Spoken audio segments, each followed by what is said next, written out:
They were soulmates, bound together for a lifetime. I catch him before he fall, he catch me before I fall. You never seen two people more in love. Until a hail of gunfire rained down on their storybook romance. I need you guys to stage for Holly Road in Palm Beach County. It's in reference to a female that got shot. That's all I have so far. Why were these people shot? How many shooters were there? Nobody knew. The race to unravel this mystery will plunge investigators deep inside a bizarre world of sexual fetish, where carnal pleasure reigns supreme, and nearly everyone has a motive for murder. He could have a buffet of women if he wanted. But he wasn't the only one who was getting it all the time. There was a lot of threat to the effect of, I'm gonna get you. It just caused her to just lose her mind. That's when hell just like broke loose.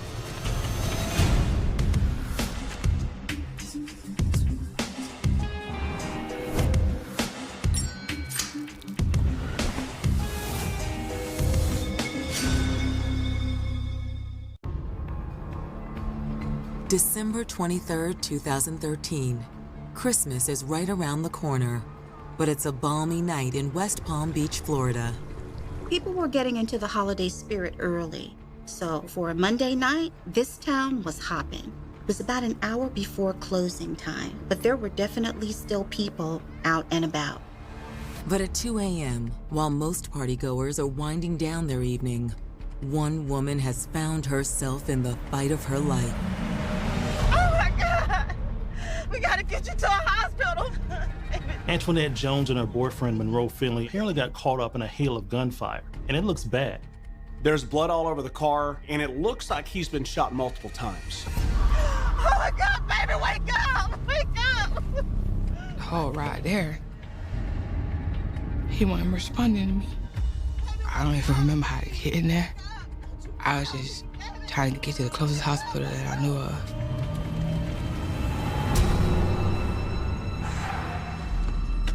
Oh my God, somebody help me! Help me, my boyfriend, he's been shot! Help me, somebody! Help me! And I ran in the emergency room to get help. Help me! My boyfriend, he's been shot! My boyfriend! She was able to get out that the shooting happened behind a restaurant a few miles away, but then she realized something wasn't right.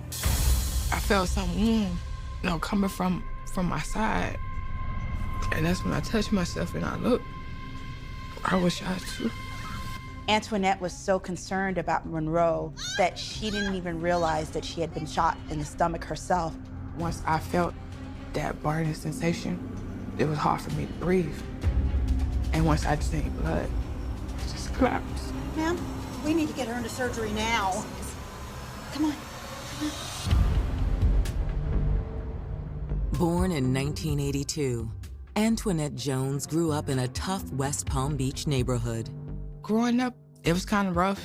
In the area that I'm from, you have a lot of young kids starting drugs early. You have a lot of young kids around here killing. For Antoinette, the guiding hand of her loving family kept her on the straight and narrow. My mother always told me, it's like, no matter what you see out there in the world, it's all about what you want for yourself. A lot of girls in the neighborhood got into trouble with boys at a young age, but not Antoinette. Her mother worked on keeping her self-esteem high, and dating was frowned upon. And so, it wasn't until high school that she got her first taste of love. My first boyfriend, he was a nice young man. He was older than me. And he opened my eyes to a certain thing. But under the strict watch of Antoinette's family, keeping that flame alive wasn't easy. I had to meet him outside the gate, or meet him across the street from the house. After 4 years of these secret get-togethers, Antoinette's boyfriend decided to end the relationship. Eventually, he found a young lady that had her own place, a little older than me, and, a little more grounded than me. But Antoinette refused to dwell on the breakup. I actually focused on my goals in life, on what I wanted to do, what I needed to do as a woman. My first job, it was helping the elderly. So how have you been, Miss Dorothy? Well, I'm marvelous. How are you? Good. By age 22, Antoinette had secured a position at a local elder care facility, and saved up enough money to move out of her parents' home. I love helping the elderly because somewhere down the line, they're gonna be us one day. That's where my heart is. Out on her own with a successful career, all that was missing from Antoinette's life was romance. Little did she know, she was about to meet the man of her dreams. One night, my mom had a party, and this young man came behind me, and he was like, excuse me. How you doing? My name is Monroe. I'm Antoinette. For Antoinette, it was love at first sight. Lord Jesus, he was a healthy young man with swag. Antoinette was also impressed because he was 34, a little bit older than her and more experienced. Now, your mama told me she had a beautiful daughter, but she didn't say you look like that. Damn. He just say all the right things. And once you find a person that just say all the right things, you can't do nothing. From that moment forward, Antoinette and Monroe couldn't get enough of each other. There was a tremendous physical chemistry between them. Neither Antoinette nor Monroe were shy when it came to talking about sex and how much they enjoyed that part of each other. But it didn't take long for the couple to realize they both wanted more from the relationship than just good sex. He wasn't just my lover, that was my friend, you know, and sometimes it has to be deeper than that. And like Antoinette, Monroe believed in the value of hard work. He put 110% into everything he did. He worked as a barber, and he would cut the hair of a lot of the people in the neighborhood. He was also the type that would come to his clients. 4 years into their relationship, the couple was more in love than ever and looking forward to a bright future. Our goals was to get a house, me continue to go to school, nursery school. His goal was to go to electric school. We always encourage each other to want more and do more. Together, this loving couple seemed unstoppable. But now, Antoinette Jones has been rushed into surgery, and Monroe Finley's injuries appear to be life-threatening. The doctors realized that he's been shot in the back of the head. What could have sparked such a brutal attack? Before detectives can unlock this mystery, they'll have to wade through carnage that's far more gruesome than anything anyone could have imagined. It's very extreme. It was basically like, you're crazy.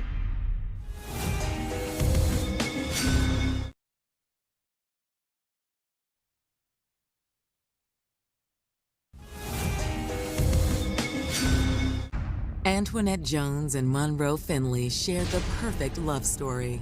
What he can't do, I do. And what I can't do, he do. So it's like we was a team. But in the wee hours of the morning on December 23rd, 2013, a hail of gunfire blew their world apart. Oh my God! Antoinette Jones and Monroe Finley were both victims of a brutal shooting. Antoinette managed to get them both to the hospital. She drove them there. She was in surgery with a gunshot wound to the abdomen. But while Antoinette fights for her life, sadly, doctors are unable to save Monroe Finley. He has a gunshot wound to the head and is pronounced dead. With Monroe dead and Antoinette fighting for her life, the couple's friends and family begin to gather at the hospital. I'm looking for the family of Monroe Finley. Monroe Finley has a twin sister and his mother also. They were there. They were devastated. Given the family's highly emotional state, detectives decide not to question anyone right away. Instead, they meet with the medical examiner to see what evidence might still be on Monroe's body. They recover a cell phone, but more interestingly, they find a gun in one of Finley's pockets. Now police have to consider whether Finley might not just be a victim, but a perpetrator. Before detectives have the chance to dig deeper, a 911 call comes in over dispatch. There's been another shooting in the same vicinity where Antoinette and Monroe were attacked less than an hour earlier. Yeah, who got shot? Lady. Okay, is she bleeding? Yeah, she's bleeding. Police immediately report to 2800 Military Trail, where they're confronted by a grisly sight. They find a woman with blood dripping down her face. Her jaw had essentially been shot off. She'd also been shot in the shoulder as well. Ma'am, help's on the way. Just try to breathe. One of the officers who arrived described it just being a very bloody scene. She can't really speak because she's been shot through the face, and she wasn't able to give the officer that arrived on the scene her full name. Can you tell me what happened? One of the officers gave her some paper and something to write with to have her to try to write what happened, and all she could write were the words, "Row." After that, she was rushed to the hospital for treatment. But who was this mysterious Roe mentioned in the injured woman's note? The shooting on Antoinette Jones and Monroe Finley happened in the same area. So when detectives arrive on the scene, they have already made the connection between them. And they were wondering if Roe could be Monroe. With one man dead and two women holding on for dear life, detectives are hoping the physical evidence will explain any link between the two incidents. Officer. What have you guys found so far? Okay, we found shell casings. Investigators found casings, one from a .40 caliber. They also found one from a .45 caliber as well. While police are trying to track down any firearms that might have been left at the scene, they find a woman's sandal, a trail of blood, and a black and silver handgun. As they did a second sweep of the area, they also found a Glock semi-automatic. So now, detectives have a gun on Finley, plus 2 more firearms, and it looks to them like there might be 3 shooters in this case. As CSIs continue to process the scene, they send the 2 firearms off to the crime lab for fingerprints testing. In the meantime, detectives reach out to 2 potential witnesses who've recently arrived on site. In the vicinity, detectives located Sheila Fulton and Frank Parker. All right, if I could have you come over here and just talk with me for a minute. Sheila Fulton reveals that she's a good friend of the woman who was shot in the face and identifies her as Kizzy Stiles. Kizzy Stiles was in her mid-30s. She was a mother of 5 children. Sheila considered Kizzy like a sister, so Sheila was really emotional about the whole incident. They said that you knew one of the victims? Yes, me and her were like this.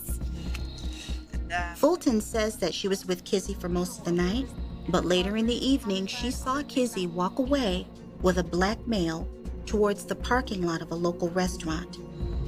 According to Sheila Fulton, after that, Kizzy went MIA for hours. But when Sheila and Frank heard about the shooting, they raced back to where they'd last seen her. Well, Sheila was really shocked that something like this had happened to Kizzy. Sheila's friend, Frank Parker, corroborates her statement. But it's obvious to detectives that something's not quite right. You seem a little bit nervous. Sure. All right, sir, you appear to be under the influence of some sort of intoxicant. Go ahead and put your hands on your head for me. I don't have anything, sir. You don't have anything? I have something here that appears to be cocaine in the front pocket. Detectives locate cocaine on Mr. Parker and place him under arrest. Sir, you're under arrest for the possession of a narcotic, okay? Detectives call in a routine background check on Monroe Finley and get some interesting results. His record went back to 1997. He'd been in and out of prison. It was pretty bad. He had a history of drug possession and sales. Detectives now wonder if these 2 shootings could both be drug-related. So it had a lot of the markers of what appeared to be a drug deal gone wrong. The lateness of the hour, the back parking lot meeting spot, and what was the appearance of multiple shooters. And with Frank Parker locked up on possession charges, authorities suspect he may have instigated the attack on Monroe and Antoinette. They booked him down at the station, and at that point, he was questioned by detectives.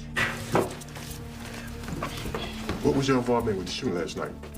Wait a minute, man. I ain't got nothing to do with that. I swear you can ask Sheila, she was there. Parker willingly agrees to take a DNA test to clear himself. He also swears that Sheila Fulton can vouch for him because they were together the night of the shooting. Yes. The alibi checks out. At this point, detectives have no reason to look at him as a suspect anymore. Frank claims he and Sheila were down the street in a local park at the time of the attack on Monroe and Antoinette, a story Sheila Fulton ultimately corroborates. The next day, investigators check on the status of the 2 surviving shooting victims, Antoinette Jones and Kizzy Stiles. Kizzy is in a medically induced coma and Antoinette is in the ICU. At this point, detectives don't know if either woman are going to make it, and if they do, it could be a long road to recovery. Who knows when detectives are going to be able to speak with them? But just when the investigation seems to be at a standstill, detectives discover that Monroe Finley had a surprising enemy, one with an intensely personal reason to want to put him in the grave. When you beat up on someone's kin, you're playing with fire.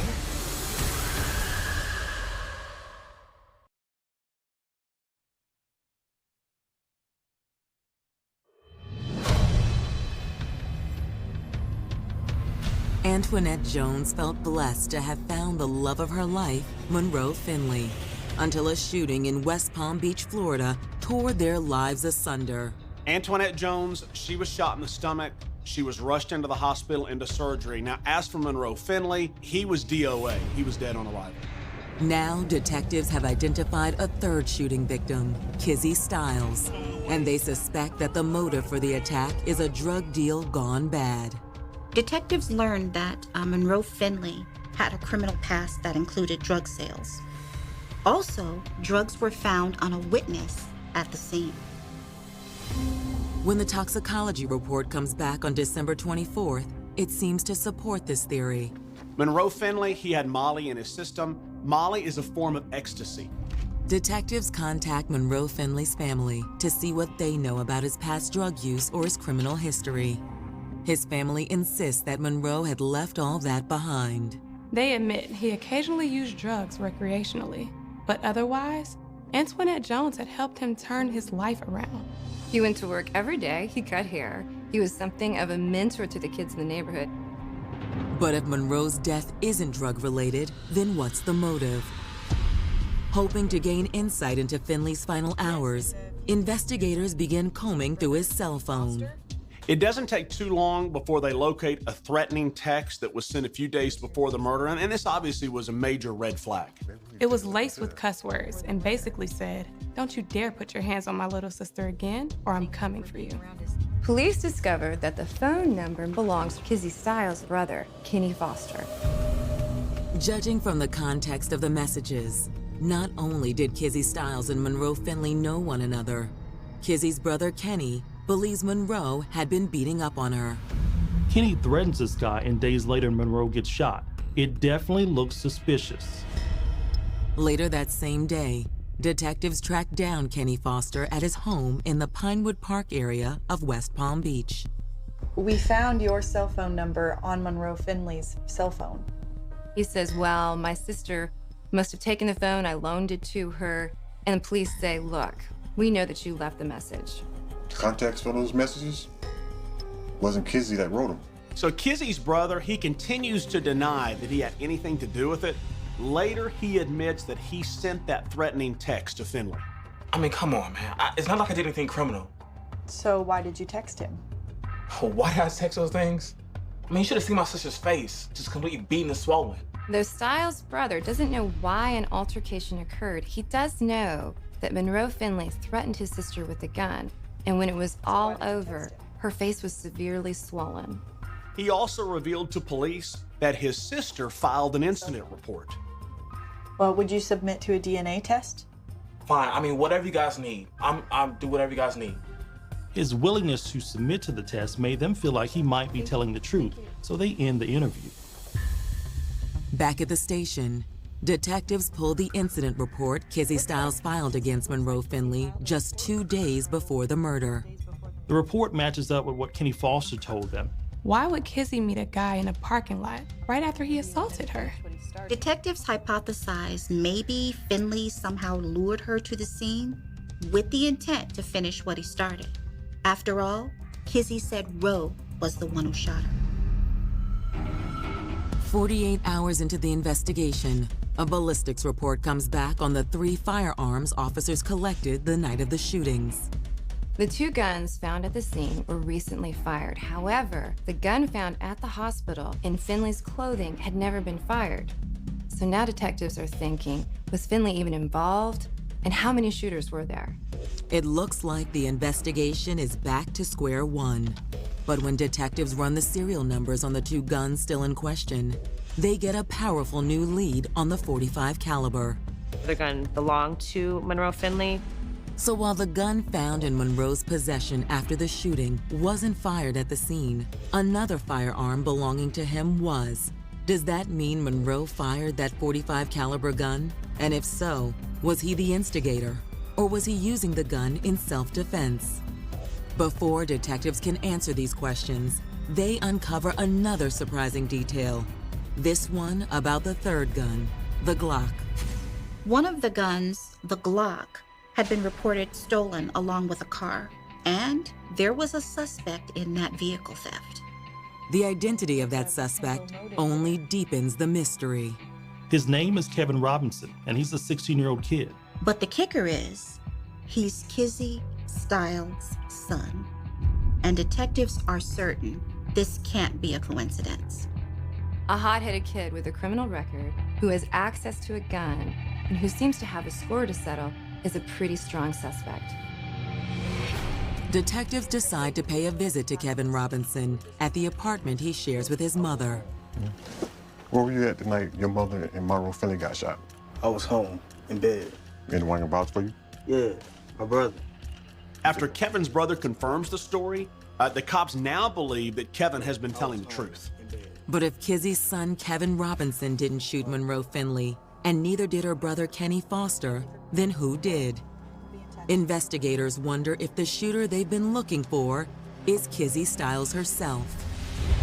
What if Kevin stole the gun in question, and then his mother took it from him with the intent to use it on Finley that night? Armed with this new theory, detectives suspect there may be more to Kizzy's relationship with Monroe Finley than she originally let on. Unfortunately, when they question Kizzy's family, they can't really elaborate much about the relationship. And Kizzy's still in a coma, so she can't talk to them. But thankfully, there is now one woman who can.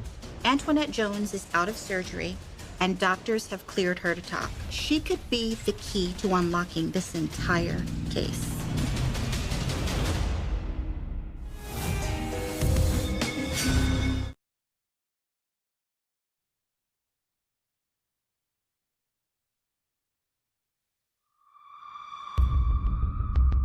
For the past 72 hours, detectives have been investigating a triple shooting in West Palm Beach, Florida, that left 2 victims seriously wounded and another dead. Monroe Finley was shot in the head and pronounced dead on arrival, but his girlfriend, Antoinette Jones, and another woman, Kizzy Styles, were still in serious condition. Though Kizzy Styles was initially viewed strictly as a victim, investigators are now considering her a potential suspect.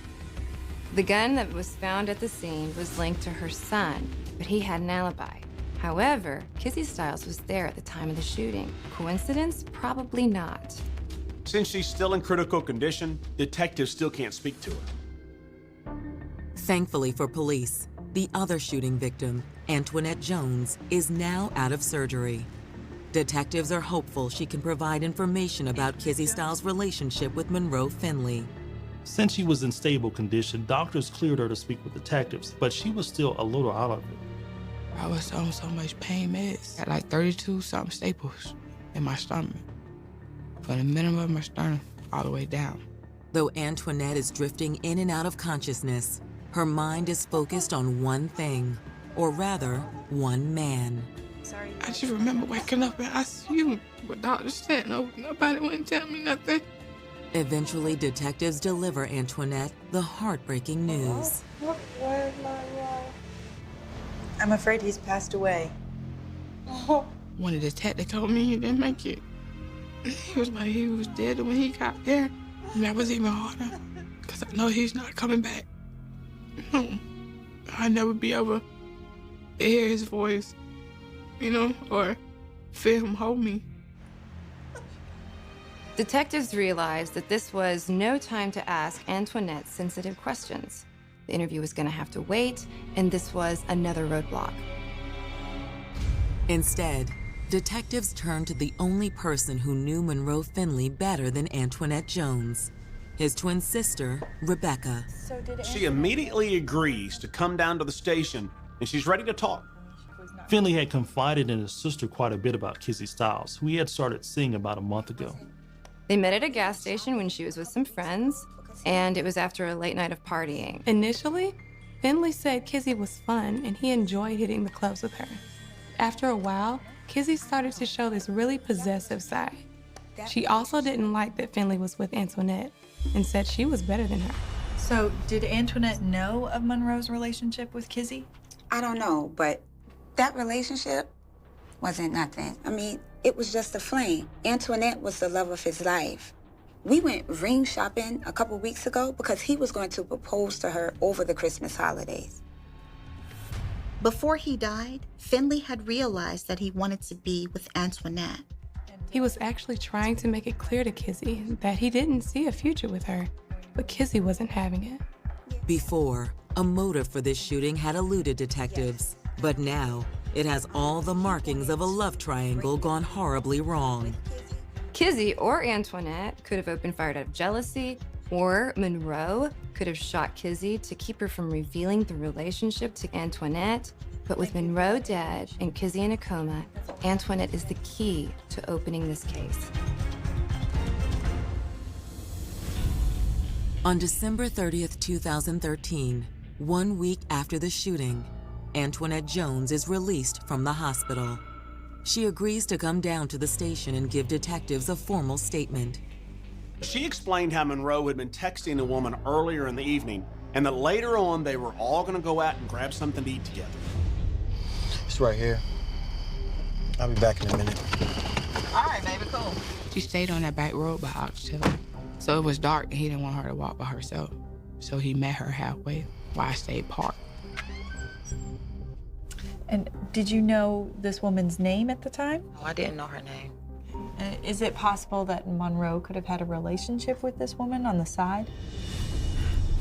Antoinette's answer to this question leaves detectives' jaws on the floor. Up until this point, Antoinette seemed to be this innocent, starry-eyed young woman who was deeply devoted to this man in a very traditional, textbook kind of way. But in reality, that was definitely not the case. I'm bisexual, and I like women too. The details that Antoinette revealed to police about her relationship with Monroe were pretty racy. It was like something out of a softcore porn novel. They had a relationship where he was allowed to sleep with other women and he was allowed to bring them into their home for three-way trysts because Antoinette also liked women. Any female he talked to, you know, I knew about or I knew of. So it's like we had an understanding, we had a bond. Antoinette also informs detectives that she and Monroe were extremely forthcoming about the nature of their relationship with every young woman they invited into their bedroom. We let a person know, this is my old lady and this is my old man. And it's cool. We always let people that we deal with understand our rules and guidelines, you know? So when Monroe Finley walked back to the car with his new young woman, the whole thing seemed perfectly normal to Antoinette Jones. But what happened next was the most bizarre, terrifying thing she had ever experienced. That's when hell just like broke loose.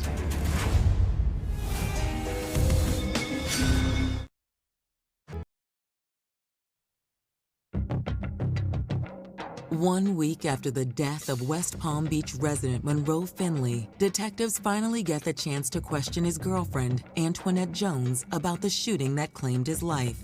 During the interview, Antoinette reveals details of the steamy sexual lifestyle she and Monroe led behind closed doors.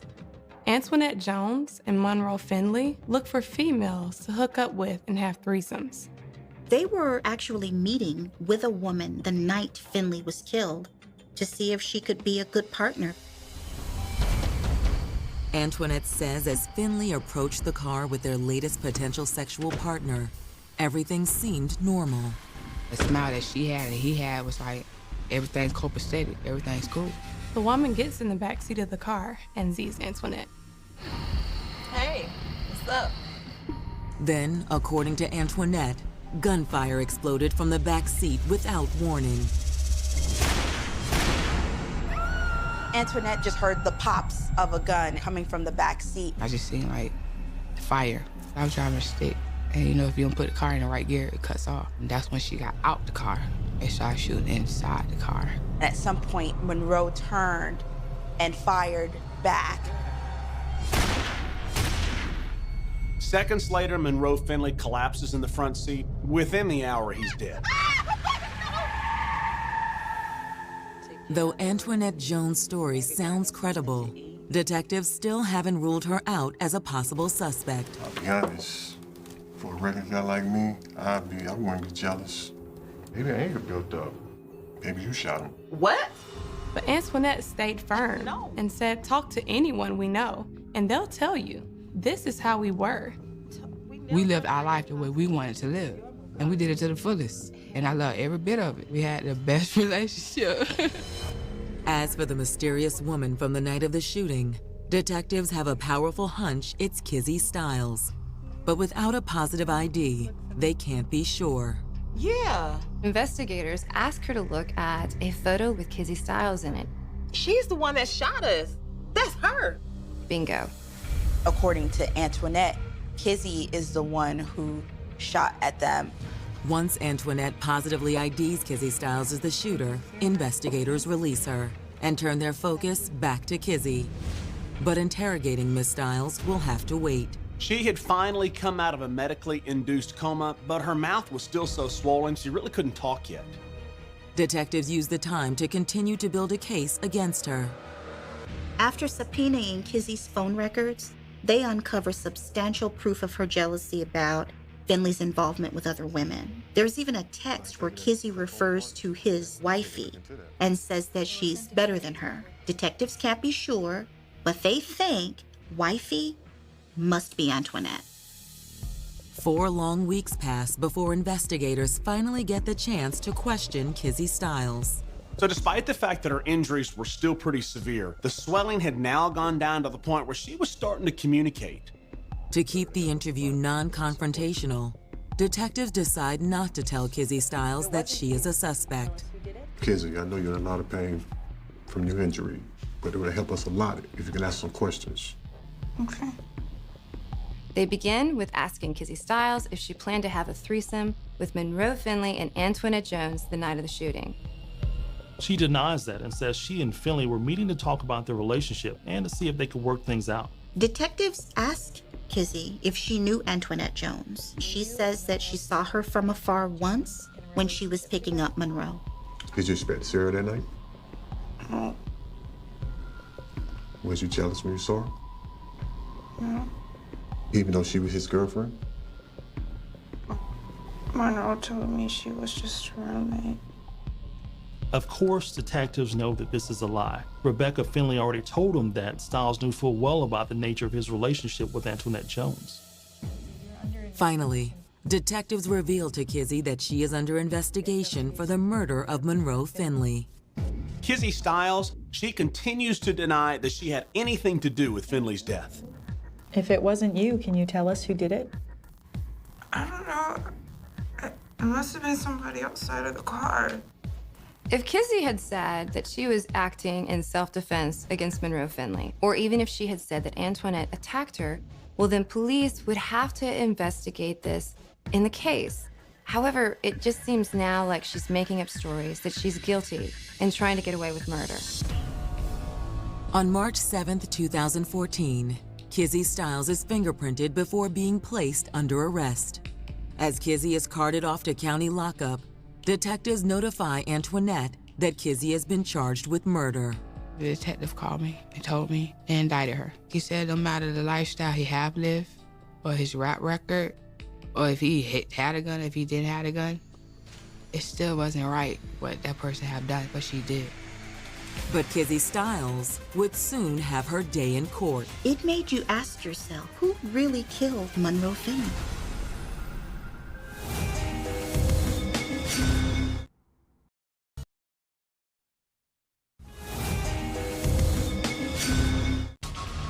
On March 7th, 2014, Kizzy Stiles is arrested for the shooting death of Monroe Finley and the attempted murder of Monroe's wife-to-be, Antoinette Jones. The detective, he made it happen, and I thank him so much. I know they did that, they gonna do the rest. 5 months later, on August 11th, Kizzy Styles' murder trial gets underway in a Palm Beach County courtroom. Finley's whole family was there. His mother, his sister, they wanted justice.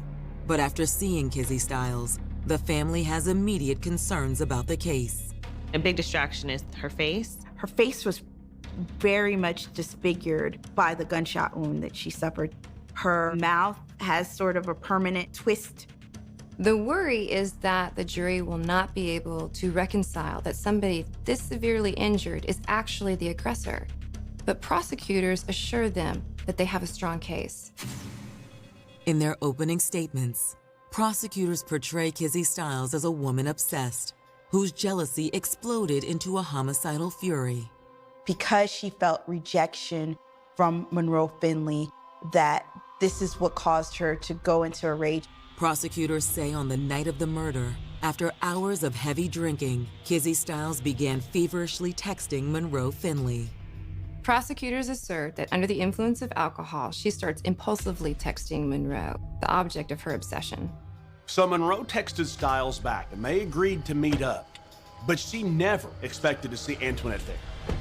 She was someone who just flew into a rage after she found out that they weren't going to be alone. The combination of large amounts of alcohol, rage, jealousy, and betrayal caused her to lose her mind.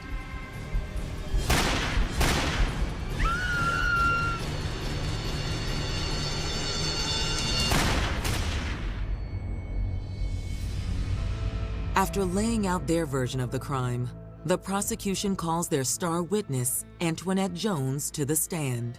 The first thing they ask her about is her alternative lifestyle that she had with Monroe, and that certainly got the attention of the courtroom. After watching Antoinette Jones on the witness stand and her talking about her lifestyle with Monroe, with the threesomes, some of the jurors in the courtroom just sat spellbound by the things that she said, as if they couldn't believe that this kind of stuff was happening. It was bittersweet because then you got to let the world know about your lifestyle. But he wasn't there to speak for himself. I had to be that voice. On the stand, she basically had to relive the night that her best friend and lover was taken from her. Antoinette told a pretty heartfelt tale. She broke down a couple of times in front of the jury when she was talking about the shooting. It was hard, so hard, so hard, but I did it though. On August 18th, the prosecution rests. It's now the defense's turn to present their side of the story. The defense in the case was that someone else, other than Kizzy Styles, approached the car, got into an exchange with Monroe Finley, and that's how the shooting started. It wasn't too different from what Kizzy Styles had suggested to detectives, only they presented ballistics evidence to support that theory. The defense said by the way Antoinette was shot in the stomach and by some of Monroe's wounds, that it would have been impossible for Kizzy sitting in the back seat to have been able to fire those shots that way and injure them that way. But there is one critical hole in this theory. The fingerprints collected off Kizzy after her arrest are a match for those found on the Glock firearm, which makes the defense's argument of a mystery shooter seem dubious at best. During the trial, they never provided any information on who this other person was. Though Kizzy Styles takes the stand in her own defense, she offers zero new information about the crime. When Kizzy took the stand, she had caught a case of amnesia and couldn't remember what happened that night. She no longer remembers writing Rose's name down at the crime scene. She can't recall telling officers that she had gone to meet Monroe Finley to discuss the status of their relationship, or if Antoinette was even in the car. Still, there is one moment from the shooting that remains crystal clear in Kizzy's mind. Though she says she has no recollection of who shot her, she gives this really dramatic rendition of how she felt after she was hit. I felt like I was dying. I felt my spirit leave my body. And then I just saw an angel just hovering over me. And it was like a battle over my soul. That's what I saw. It's like it was a battle. It was hurtful for a person to just sit there knowing you just took someone's life and act like you're the victim or you didn't know what was going on when deep down inside you knew what you did. So I was full of a lot of anger. When the court adjourns on August 19, 2014, it doesn't take long for the jury to return with a verdict. The jury found Kizzy Stiles guilty of first-degree murder of Monroe Finley. They did not find her guilty of attempted first-degree murder of Antoinette Jones because they say that the shots were intended for Finley. She was sentenced to life without parole. I did feel like justice was served, but it's bittersweet. I still can't see my fiance. My mother-in-law still cannot see her son. His twin still cannot see her brother, or speak to her brother, or hold her brother. Kizzy Stiles took Monroe Finley's life, but she couldn't extinguish the love that Monroe and Antoinette shared with one another. Even though he's not here right now today, our love has just continued growing. You know, just like the ocean. It's there's a beginning, but there's no end. And that's the love that we have, and that's the love I still have for him.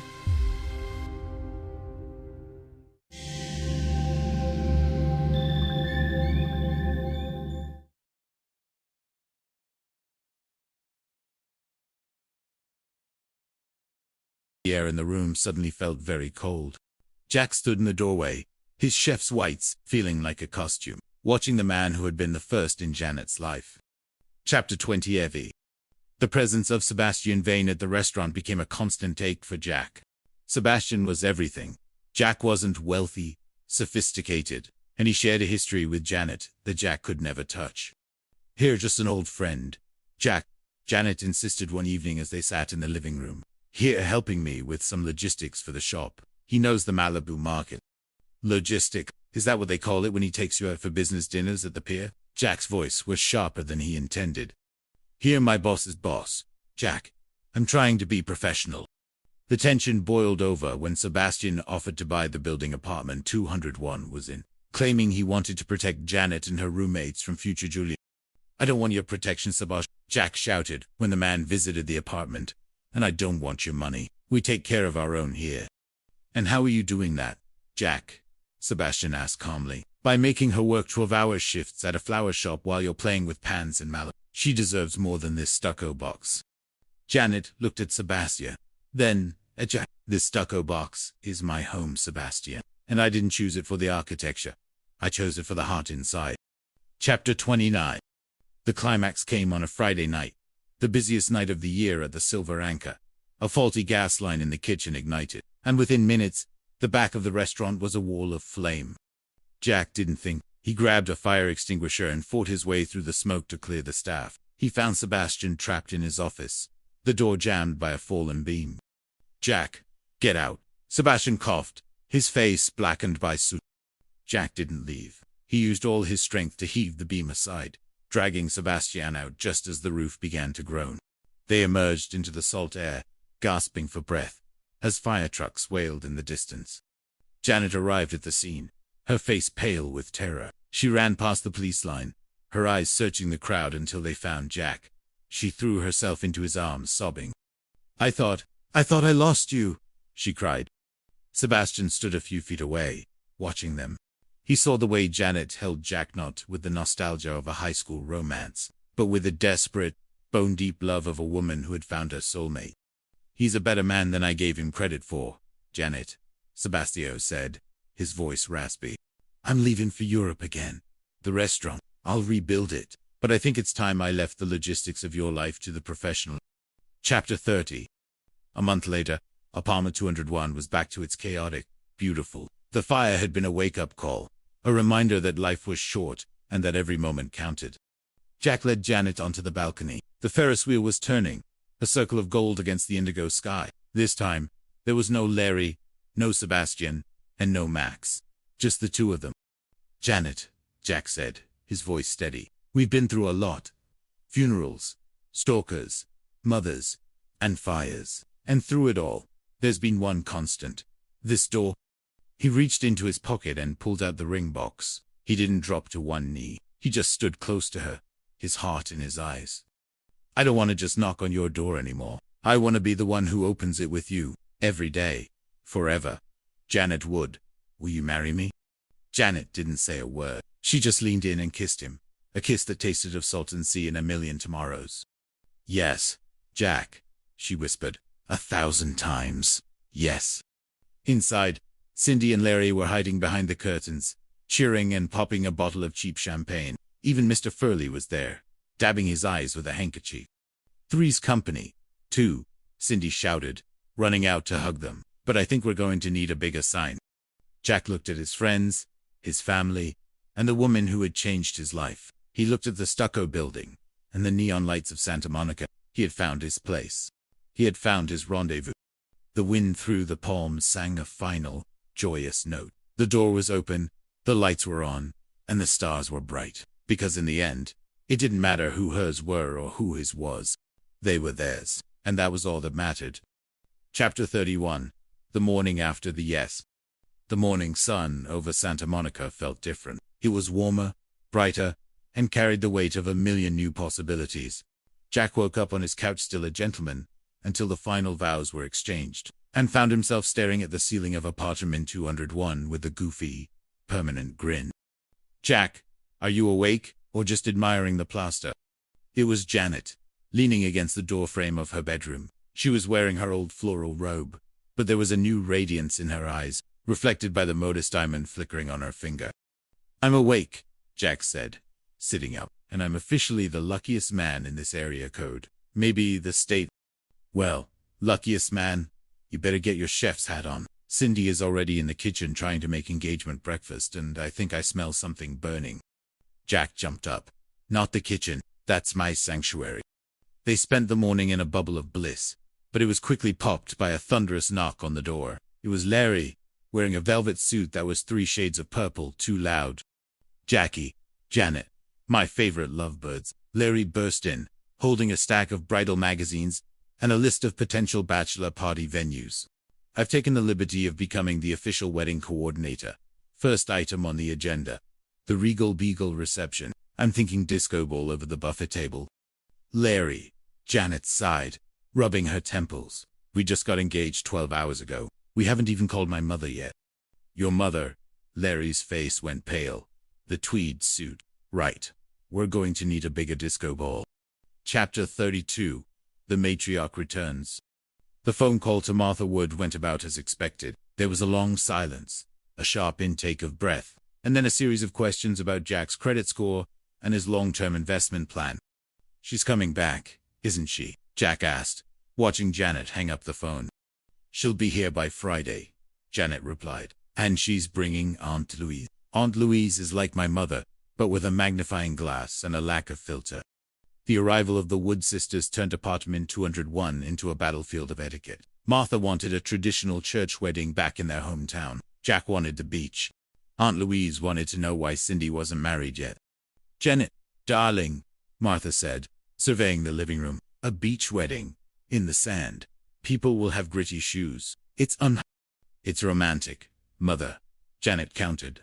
It's where Jack proposed. It's where we live. Jack took Martha's hand, looking her straight in the eye. Mrs. Wood, I know I'm not a banker or a lawyer.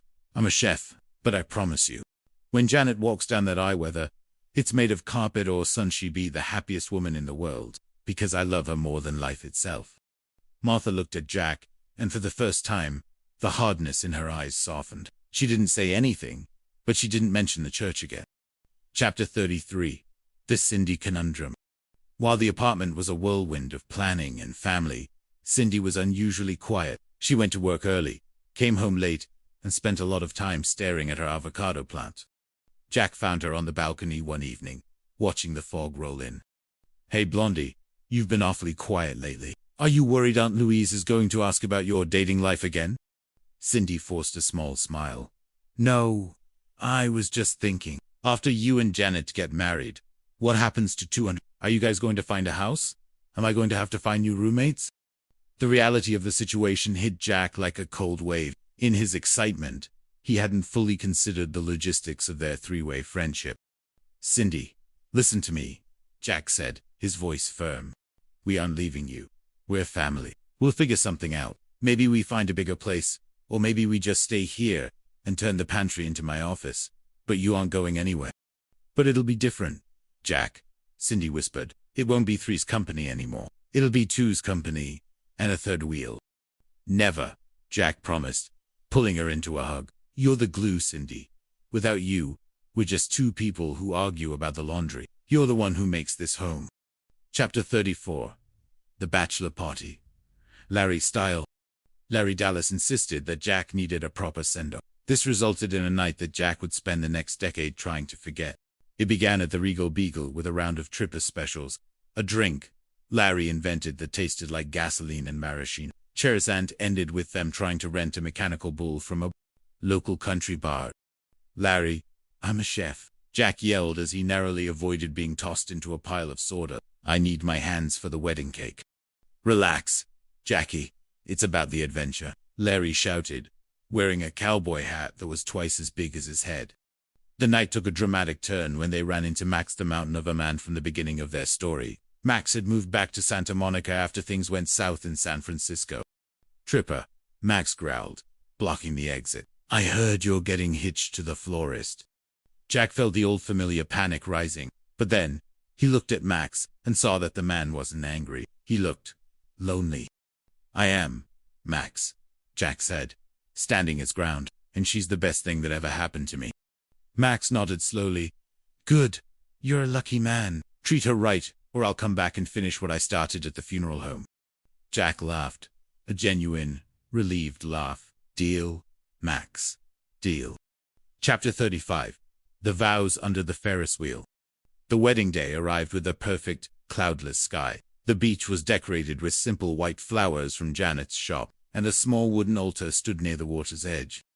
Mr. Furley was the usher, wearing a tuxedo that was undeniably pink but somehow worked. Larry was the best man, holding the rings and looking surprisingly nervous. Cindy was the maid of honor, looking radiant in a pale yellow dress that matched the morning sun. When Jeanette appeared at the top of the stairs, the world went silent for Jack. She was wearing a simple lace dress, her hair flowing down her back just like the first day he saw her at the bar. But now, she wasn't just a beautiful girl in a peekaboo sweater. She was his life. They stood together on the sand, the sound of the Pacific providing a rhythmic accompaniment to their vows. I, Jack Tripper, take you, Janet Wood, to be my wife, Jack said, his voice trembling with emotion. I promise to always knock before entering your heart, to never let the fire go out in our kitchen, and to always remember that home is wherever you are. Janet smiled through her tears. I, Janet Wood, take you, Jack Tripper, to be my husband. I promise to always laugh at your jokes, even the bad ones, to keep our garden blooming, and to always cherish the unconventional life we've built together. As they kissed, the crowd erupted in cheers. The Pacific Park Ferris wheel began to turn, its neon lights flickering in the gathering dusk. Chapter 36. The First Anniversary in the Silver Anchor's Expansion. A year had passed since the sand of Santa Monica Beach had been brushed from their wedding clothes. The Silver Anchor had not only been rebuilt, it had become the crown jewel of Malibu, with Jack now serving as the executive chef. He had a brigade of cooks under him, but his heart remained in the small kitchen of apartment 200, where he still experimented with new recipes while Cindy sang off-key in the shower. Their first anniversary was a quiet affair. It was meant to be. Jack had planned a private dinner on the balcony, but Larry, true to form, had accidentally invited half the patrons of the Regal Beagle. It's a celebration of love, Jackie, Larry shouted, handing out hors-d'oeuvres he'd liberated from a nearby catering gig. The neighborhood needs this. Janet, wearing a silk dress that shimmered like the Pacific at dusk, leaned into Jack's side. I guess we're sharing our anniversary with 60 strangers. As long as I'm sharing it with you. I don't care if the whole city shows up, Jack whispered, kissing her temple. But beneath the celebration, a new letter sat on the coffee table. It was from a major restaurant group in San Francisco. They wanted Jack to open a signature restaurant in the city, a career move that would place him among the culinary elite. Chapter 37. As Jack and Janet wrestled with the prospect of leaving Santa Monica, Cindy was facing her own crossroad. She had been promoted to senior secretary at her firm, and for the first time, she was being courted by a rival agency in Beverly Hills. More importantly, she had met someone. His name was Toby, a landscape architect who was as clumsy as she was. Their first date had resulted in 2 broken wine glasses and a slightly bruised toe, but Toby didn't care. He saw the gold in Cindy's heart. Jack, Toby asked me to move in with him, Cindy confessed one night, her voice barely a whisper. The silence in the living room was deafening. Jack and Janet looked at each other, the reality of their triad shifting once again. Is that what you wanted? Janet asked, taking her hand. I love him, Janet. And I love it here. But I think I'm ready to have a door that's just mine. And his... Jack felt a lump in his throat. He realized that the lovable space was finally outgrowing its current face. Then you go, Cindy. You go, and you break as many wine glasses as you need to. But remember, the key to 201 will always be in your pocket. Chapter 38. The Unexpected Guest.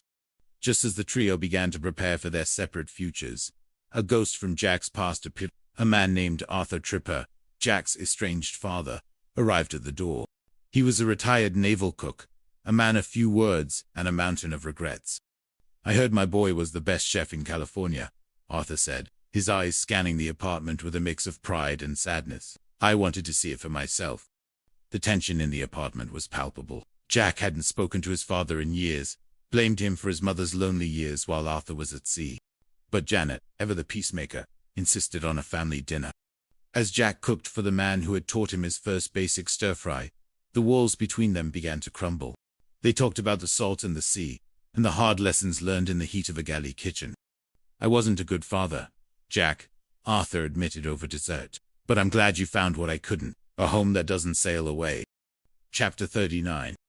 As the decade drew to a close, a massive winter storm hit the California coast. The winds howled through the palms, and the waves threatened to swallow the Santa Monica Pier.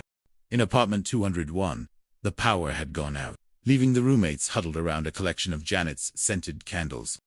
The literal storm was nothing compared to the metaphorical one. Janet had a secret she had been keeping for 3 weeks. Jack, she said, her voice steady despite the thunder shaking the windows, I don't think we can go to San Francisco. Why not? The contract is perfect. Janet, we could have everything. We already have everything, she said, taking his hand and placing it over her stomach. And in 7 months, we're going to have a little bit more. Jack froze. The world seemed to stop spinning. The storm outside faded into a distant murmur. A baby. We're having a baby. Cindy squealed and threw her arms around them, knocking over a vase in the process. Larry, who had been hiding in the hallway to avoid the rain, burst in with a bottle of champagne. He'd been saving for a rainy day. A tripper, a little Jack, or a little Janet, Larry shouted. I'm going to be the godfather. I've already got the silk diapers picked out. Chapter 40. The Future of 201. The decision was made. They wouldn't go to San Francisco. Jack took a partnership at the Silver Anchor, allowing him to stay in the city he loved. Cindy and Toby moved to a small bungalow in Venice, only 10 minutes away. As for apartment 201, it underwent a transformation. The second bedroom was painted a soft seafoam green, filled with a crib and a rocking chair. Mr. Furley, surprisingly moved by the news, had waived the rent increase, claiming he didn't want the kid to grow up in a slum. On a quiet evening in late 1979, Jack and Janet stood on the balcony. The storm had passed, leaving the air crisp and the stars exceptionally bright. It's been a long road from that first beer at the Beagle, Jack said, wrapping his arms around his wife. And a lot of knocks on the door, Janet added. They looked inside at the warm glow of the candles. The apartment was different now, quieter, yet fuller. The Three's Company sign had been retired to a place of honor on the wall, replaced by a new sense of permanence. Chapter 41. The Arrival of Ruby. The dawn of the 1980s arrived with the sound of a new cry echoing through the hallways of apartment 201. On a humid night in June, Ruby Woodtripper made her grand entrance. She was a bundle of velvet energy with Jack's mischievous eyes and Janet's quiet resolve. The transition to parenthood was a whirlwind of neon-colored teething rings and the persistent smell of baby powder. Jack, who could manage a kitchen staff of 20, found himself completely at the mercy of a 7-pound infant who refused to sleep past 4 a.m. Jack, the bottle, Janet whispered in the dark, her voice thick with exhaustion. I'm on it, Jack groaned, stumbling into the kitchen. He found himself humming the old Beagle theme song to Ruby, as he rocked her back to sleep. Come and knock on our door, little one. We've been waiting for you. Mr. Furley, who lived below, began a new ritual of knocking on the ceiling with a broomstick, not to complain, but to rhythmically sync with the baby's crying. He even brought up a handed sweater that was several sizes too large and bright orange. "It's a classic color," Jack Furley insisted. "Brings out the eyes." Chapter 42. Uncle Larry's School of Life. Larry Dallas took his role as honorary Uncle Larry with terrifying enthusiasm. He brought Ruby her first leather jacket before she could even crawl and insisted on showing her how to work the room from her high chair. "Look at her, Jack. She's got the charisma. She's going to own this pier by the time she's 10. Larry had also moved on to a new venture, selling high-end disco fitness equipment. This meant the apartment was often filled with leg warmers and synthesizers. "Larry, please," Janet said, moving a set of neon dumbbells away from the crib. "We're trying to raise a child, not a backup dancer for Olivia Newton." "It's the 80s, Janet. Everything is about energy. Everything is about the hustle." But beneath the hustle, Larry was the one who sat with Ruby when Jack had late shifts at the restaurant, telling her tall tales of the Beagle and the legendary Shady Hills sneeze, while he fed her mashed peas. Chapter 43. The Venice Wedding. In the spring of 1982, the triad gathered once more, but this time it was in the small, overgrown garden of a bungalow in Venice. Cindy and Toby were finally tying the knot. It was a wedding that reflected its couple, beautifully chaotic. The flower girl was a 3-year-old Ruby, who decided halfway down the aisle that the rose petals were actually for eating. Cindy tripped twice over her own train, and Toby accidentally dropped the ring into a potted fern. But as they stood together, surrounded by the scent of the ocean and the sound of wind chimes, the love was undeniable. "I promise to always catch you when you fall," Toby said, his eyes shining. "Even if I'm the one who tripped you." Cindy laughed through her tears. "And I promise to always keep trying to balance our life, even if the math never quite adds up." Jack and Janet watched from the front row, holding hands.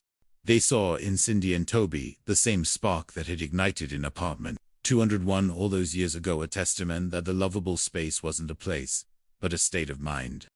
Chapter 40 IV. The Changing Tide.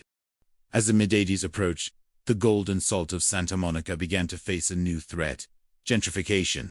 Large corporations were eyeing the coast, looking to replace the charming, weathered stucco buildings with glass and steel luxury condos. A letter arrived for the tenants of their building. A new developer, a subsidiary of a company that sounded suspiciously like Julian Vane's old associates, had purchased the building and intended to convert it into high-end residences. "They can't do this," Jack shouted, slamming the letter on the table. "This is our home. Furley has been here for 30 years. "The notice says we have 6 months, Janet said, her face pale. "Unless we can prove the building has historical significance, or if we can fight the zoning board." The apartment, which had survived Max's temper and Sebastian's pride, was now facing an enemy it couldn't see or touch: the bottom line. Chapter 45. The Final Stand. The tenants organized. Jack, Janet, and Larry led the charge. They turned the Regal Beagle into a war room.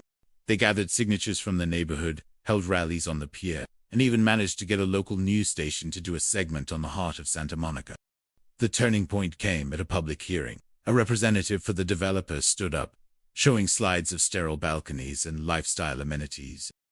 Jack stood up to speak. He didn't bring charts or financial data. He brought a photo of the building, not the one from the brochure, but a candid shot of the door of apartment 201, with the faded Threes Company sign still visible. "This isn't just a stucco box," Jack said, his voice echoing in the hall. "It's a place where people found their family when they didn't have one. It's where a chef learned to be a husband, and a florist learned to be a mother. If you tear it down for a lifestyle, you're tearing out the soul of this coast." To everyone's surprise, Mr. Furley took the stand next. He talked about the generations of kids he had seen pass through those doors, and how he had watched the neon of the pier change colors 1,000 times. The zoning board, moved by the community's passion, denied the conversion permit. The building was saved. Chapter 46. The Neon 90s and Ruby's Rebellion. The 90s brought a different flavor to Santa Monica. The neon grew brighter, the music grew louder, and Ruby Trooper grew more defiant. At 16, she was a whirlwind of flannel shirts and Doc Martens, her hair dyed a rebellious shade of midnight blue. "I'm not going to culinary school, Dad," Ruby shouted one evening, the sound echoing through the familiar walls of 201. "I want to be a journalist. I want to tell the stories of the people Julian Vane tries to crush. Jack, now the owner of his own signature bistro, the Rendezvous, stood in the kitchen, a wooden spoon in hand. He looked at Janet, who was calmly arranging a bouquet of sunflowers. "She's got your temper, Jack," Janet said with a knowing smile. "And your stubbornness," Jack sighed. He walked over to Ruby and placed a hand on her shoulder. "If you want to be a journalist, be the best one Santa Monica's ever seen. Just promise me you'll always come home for Sunday dinner." Ruby's tough exterior melted. She hugged him. The scent of flour, an expensive olive oil, his signature scent, comforting her just as it always had. Chapter 4 TV. The chef's signature. The mid-90s were the golden era for the Rendezvous. It wasn't just a restaurant. It was an institution. Jack had created a menu that was a love letter to his life dishes named the Florist Bloom, the Secretarial Special, and of course, the Rigo Beagle Burger. One night, a familiar face walked into the restaurant. It was Larry Dallies, looking older but still wearing a silk shirt that was unbuttoned, one notch too many. He was accompanied by a woman who looked suspiciously like the April from decades ago. "Jackie, look who I found in San Diego," Larry beamed. It was April. She had become a successful interior designer and had finally escaped the shadow of Max. They spent the night reminiscing, the laughter flowing as easily as the wine. As they closed the restaurant, Jack realized that while the decades changed, the people who mattered stayed within reach. Chapter 48. Petals and Memories. Janet's flower shop, the Rose Garden, had also evolved. It was now the premier florist for the Malibu elite, but Janet still kept a small corner for the neighborhood kids who wanted a single carnation for their mothers. In 1998, a tragedy struck. Mr. Furley passed away peacefully in his sleep, his orange-handed sweater still draped over the foot of his bed. The apartment building felt strangely silent without the rhythmic banging on the ceiling. At the memorial service held at the Shady Hills Funeral Home, in a moment of poignant irony, Jack stood up to speak. He wasn't just a landlord, Jack said, his voice thick with emotion. He was the first one to knock on our door and give us a chance. He taught us that home isn't about the rent you pay, but the family you build within the walls. The residents of the building decided to buy the property together, forming a co-op to ensure that the stucco building would always remain a sanctuary for the dreamers of Santa Monica. Chapter 49. The year 2000 arrived with fireworks over the pier and a quiet realization in apartment 201. Ruby had graduated from college and accepted a position at a major newspaper in Chicago. The night before she left, the triad Jack, Janet, and an ever-present Larry sat on the balcony. "It's going to be so quiet," Cindy said, having popped over with a batch of farewell cookies that were only slightly over. "The silence is just a new kind of melody," Janet whispered, leaning her head on Jack's shoulder.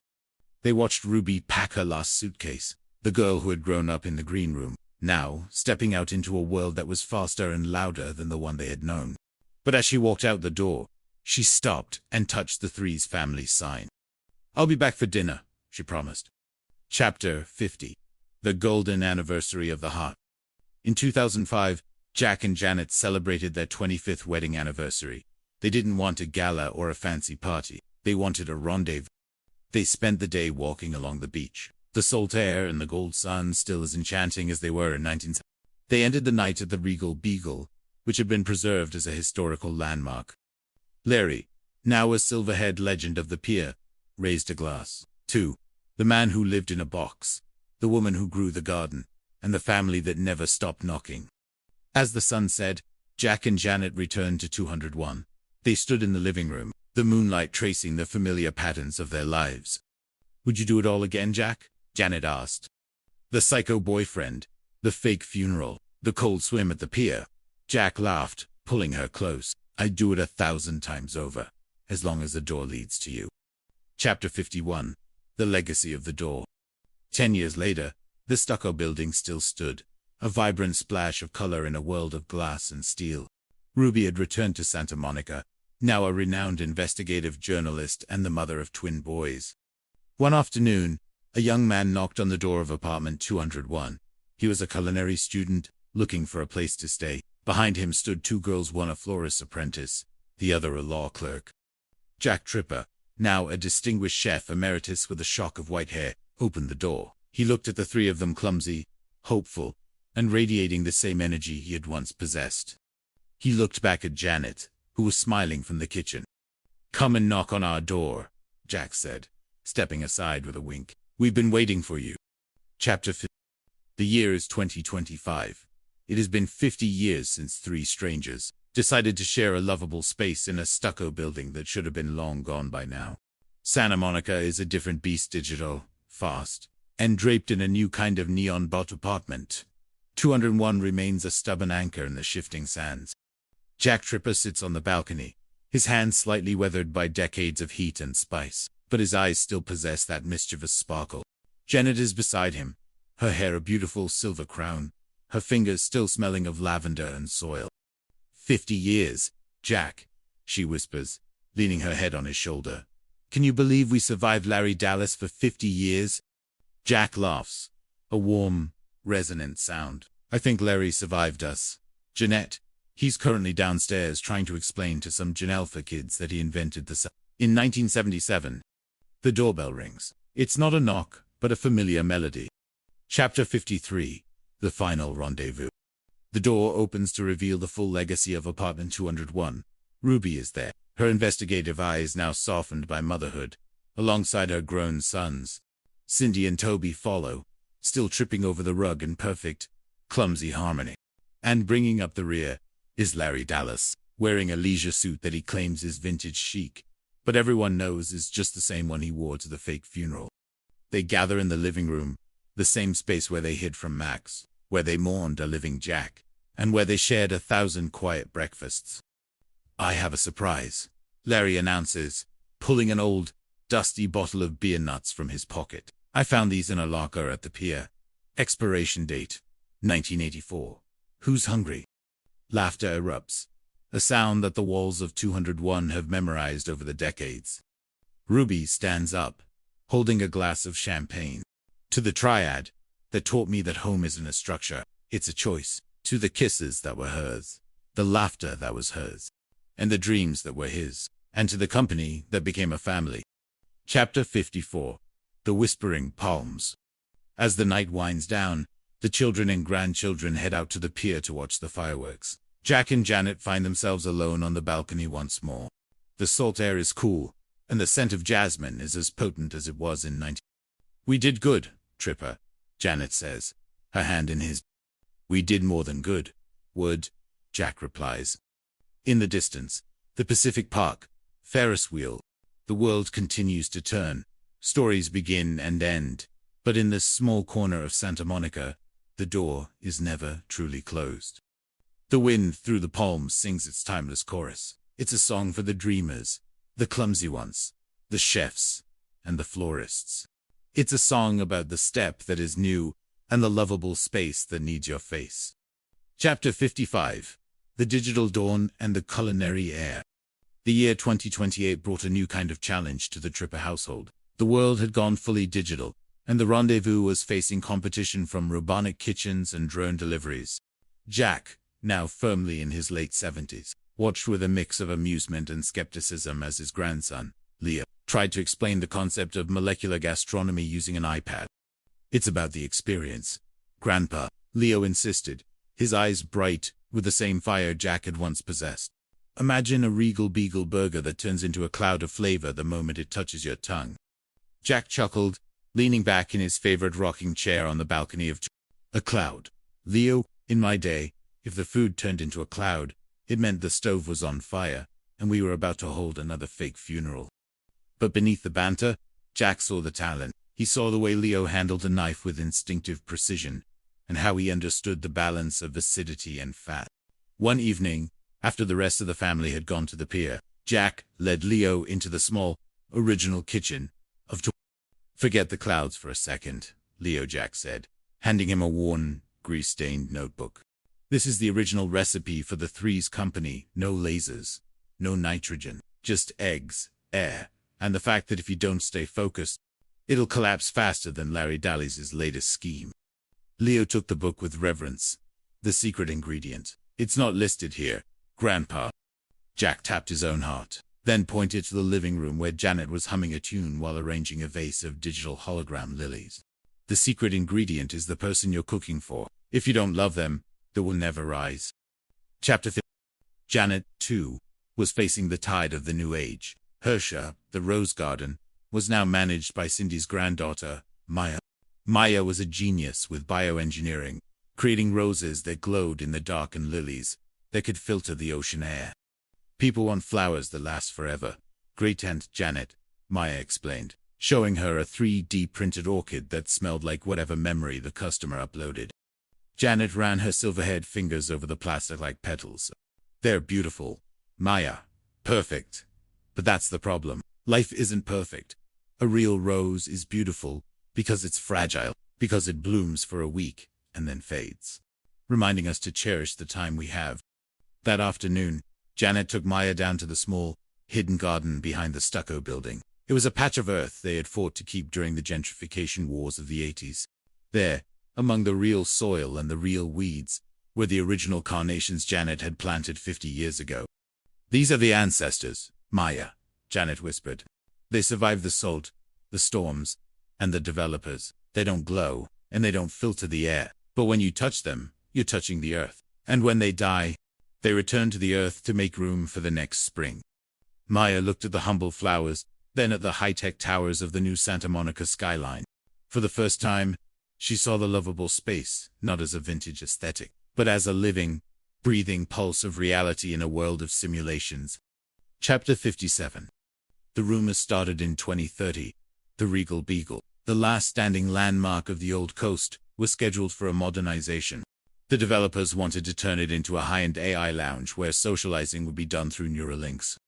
Larry Dallas, now nearly 90 but still possessing a wardrobe of suits that could be seen from space, was the first to hear. He burst into 201, nearly tripping over the robotic vacuum that Ruby had bought for her parents. "Jackie, Janet, they're coming for the Beagle," Larry shouted, his voice a bit raspy, but his indignation as sharp as ever. "They want to take away the mahogany. They want to replace the beer nuts with data packets." The triad organized one last stand. It wasn't a rally this time. It was a party. They called every person who had ever knocked on their door. They found the children of Max, the grandchildren of Sebastian Vane, and the descendants of every bartender who had ever poured Jack a cold one. The night of the final rendezvous at the Beagle was legendary. The old neon sign flickered with a desperate, beautiful intensity. Jack cooked a feast that filled the entire block with the scent of 1975. Larry led a dance that defied his age, teaching the teenagers how to hustle without an algorithm. At midnight, as the crowd went silent, Larry stood on the bar. "This place isn't just wood and glass," he said, looking at Jack and Janet. "It's the rendezvous of our lives. You can change the name, you can change the tech, but you can never delete the laughter we left in these walls." The modernization went through, but because of the public outcry Larry had orchestrated, the developers were forced to keep the original mahogany bar and a small, framed photo of the 1975 triad in the corner. The soul of the Beagle remained, a ghost in the machine. Chapter 58. A Letter from the Past. In 2032, during a deep clean of the apartment's storage locker, Ruby found a small, rusted tin box. Inside was a single envelope, addressed to the kids written in the shaky but unmistakable hand of Mr. Furley. It was dated a week before he passed away. "Dear kids," the letter began, "I always knew. I knew about the Maintenance Man Act. I knew about the fake funeral. I knew Jack wasn't among. But I also knew that the three of you needed that apartment more than I needed the rules.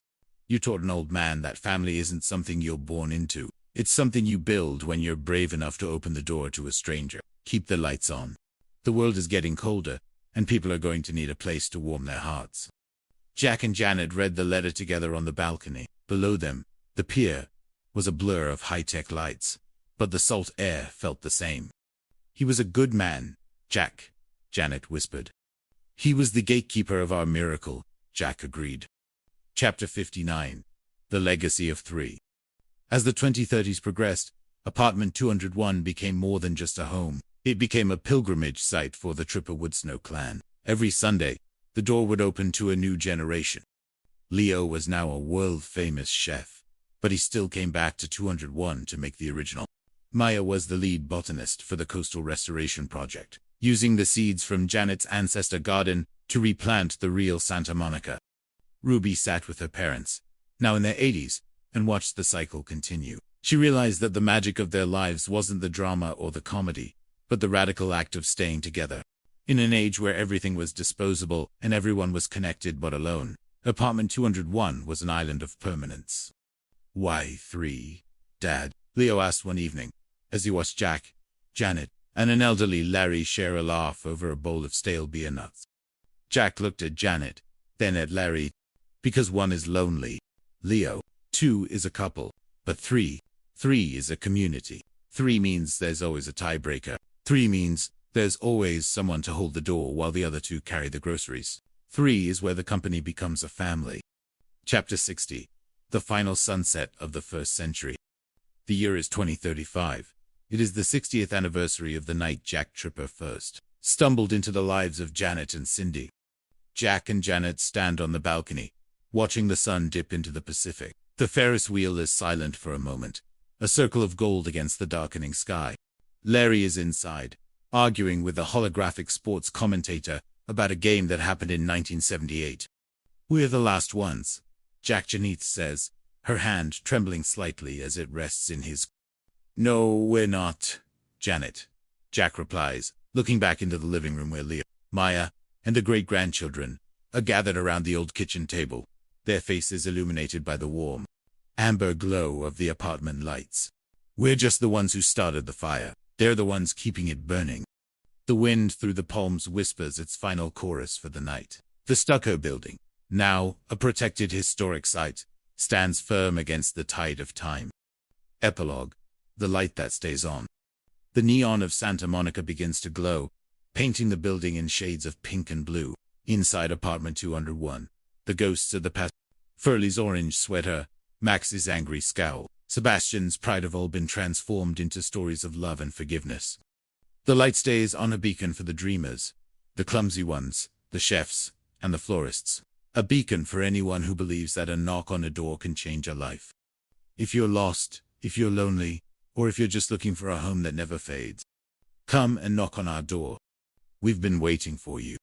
Because in the rendezvous called life, the best company is the one you find when you stop running and finally step through the door. And inside, you'll find that 3 isn't just company.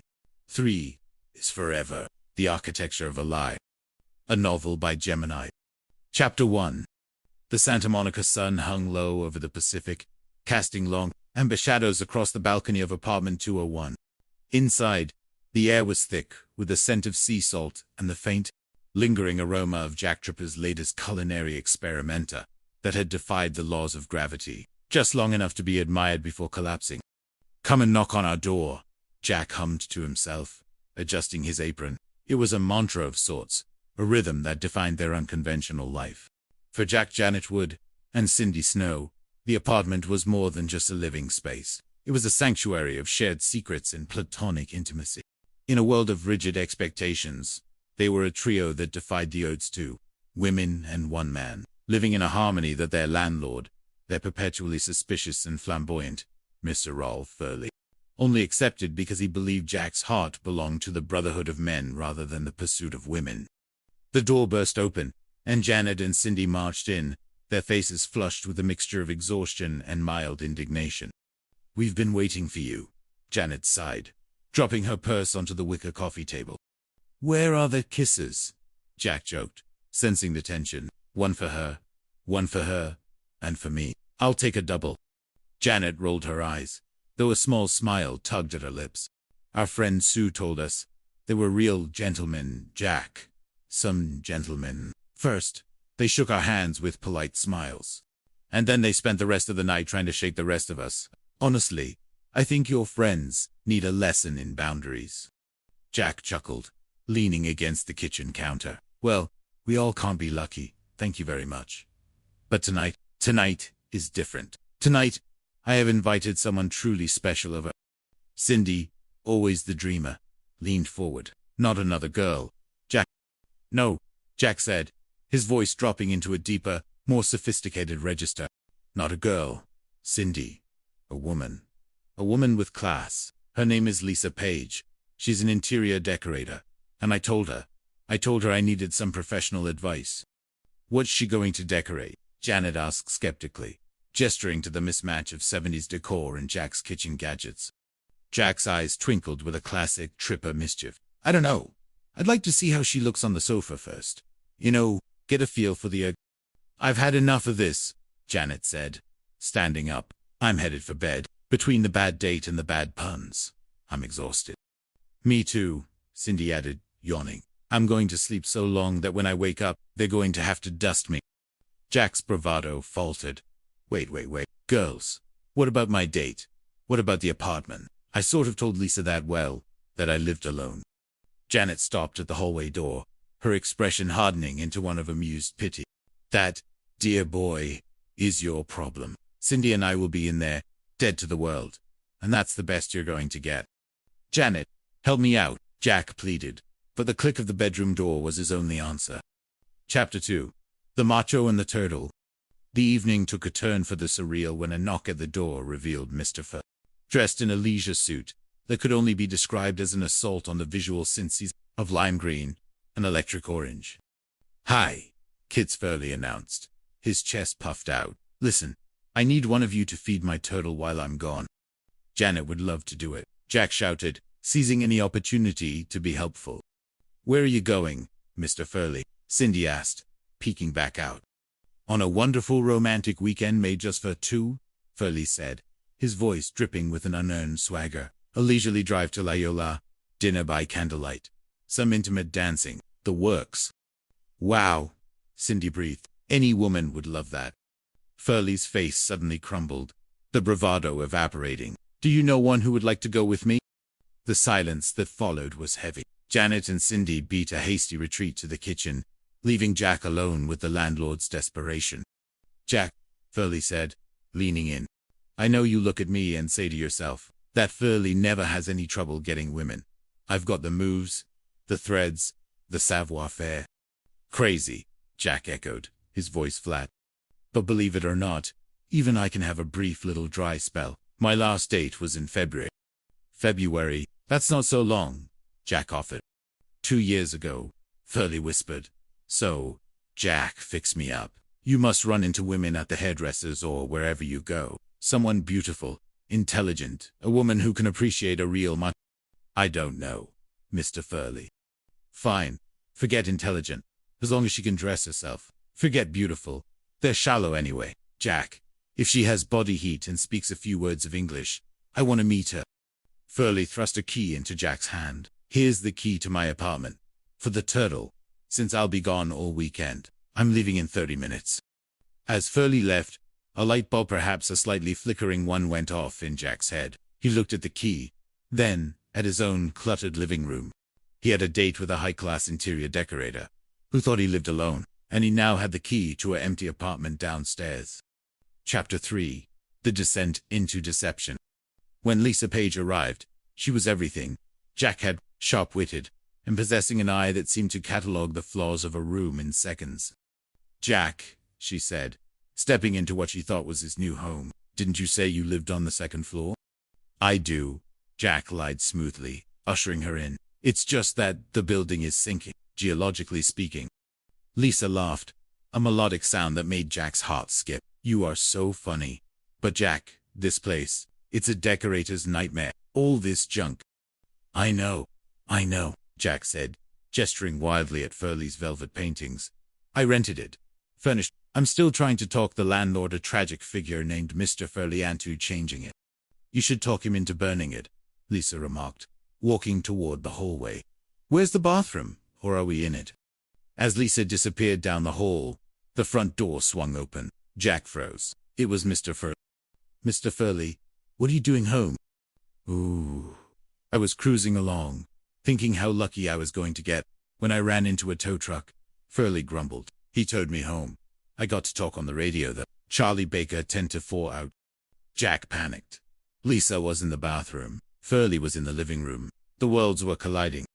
Mr. Furley, you ruined the surprise, Jack blurted out. You asked me to find a girl for you, and I found one. She's an interior decorator, and she couldn't wait to see your incredible decor. When Lisa emerged, Jack performed the most frantic introduction of his life. To his surprise, Lisa, thinking Furley was some eccentric client or friend of Jack's, began to play along. I've never seen anything like this, she told Furley, staring at a plastic bust of Elvis. It should be on exhibit. People would pay admission. Furley's chest doubled in size. I decorated it myself. I'm not surprised, Lisa said, her voice dripping with a sarcasm that went entirely over Furley's head.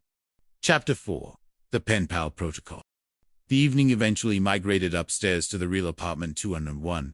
Jack had managed to usher Lisa away from Furley, claiming they needed a change of perspective, but the peace was short-lived. As they sat on the sofa, Jack, trying desperately to steer the conversation toward romance and away from the weak floorboards he claimed were the reason they couldn't move too much, the bedroom door creaked open.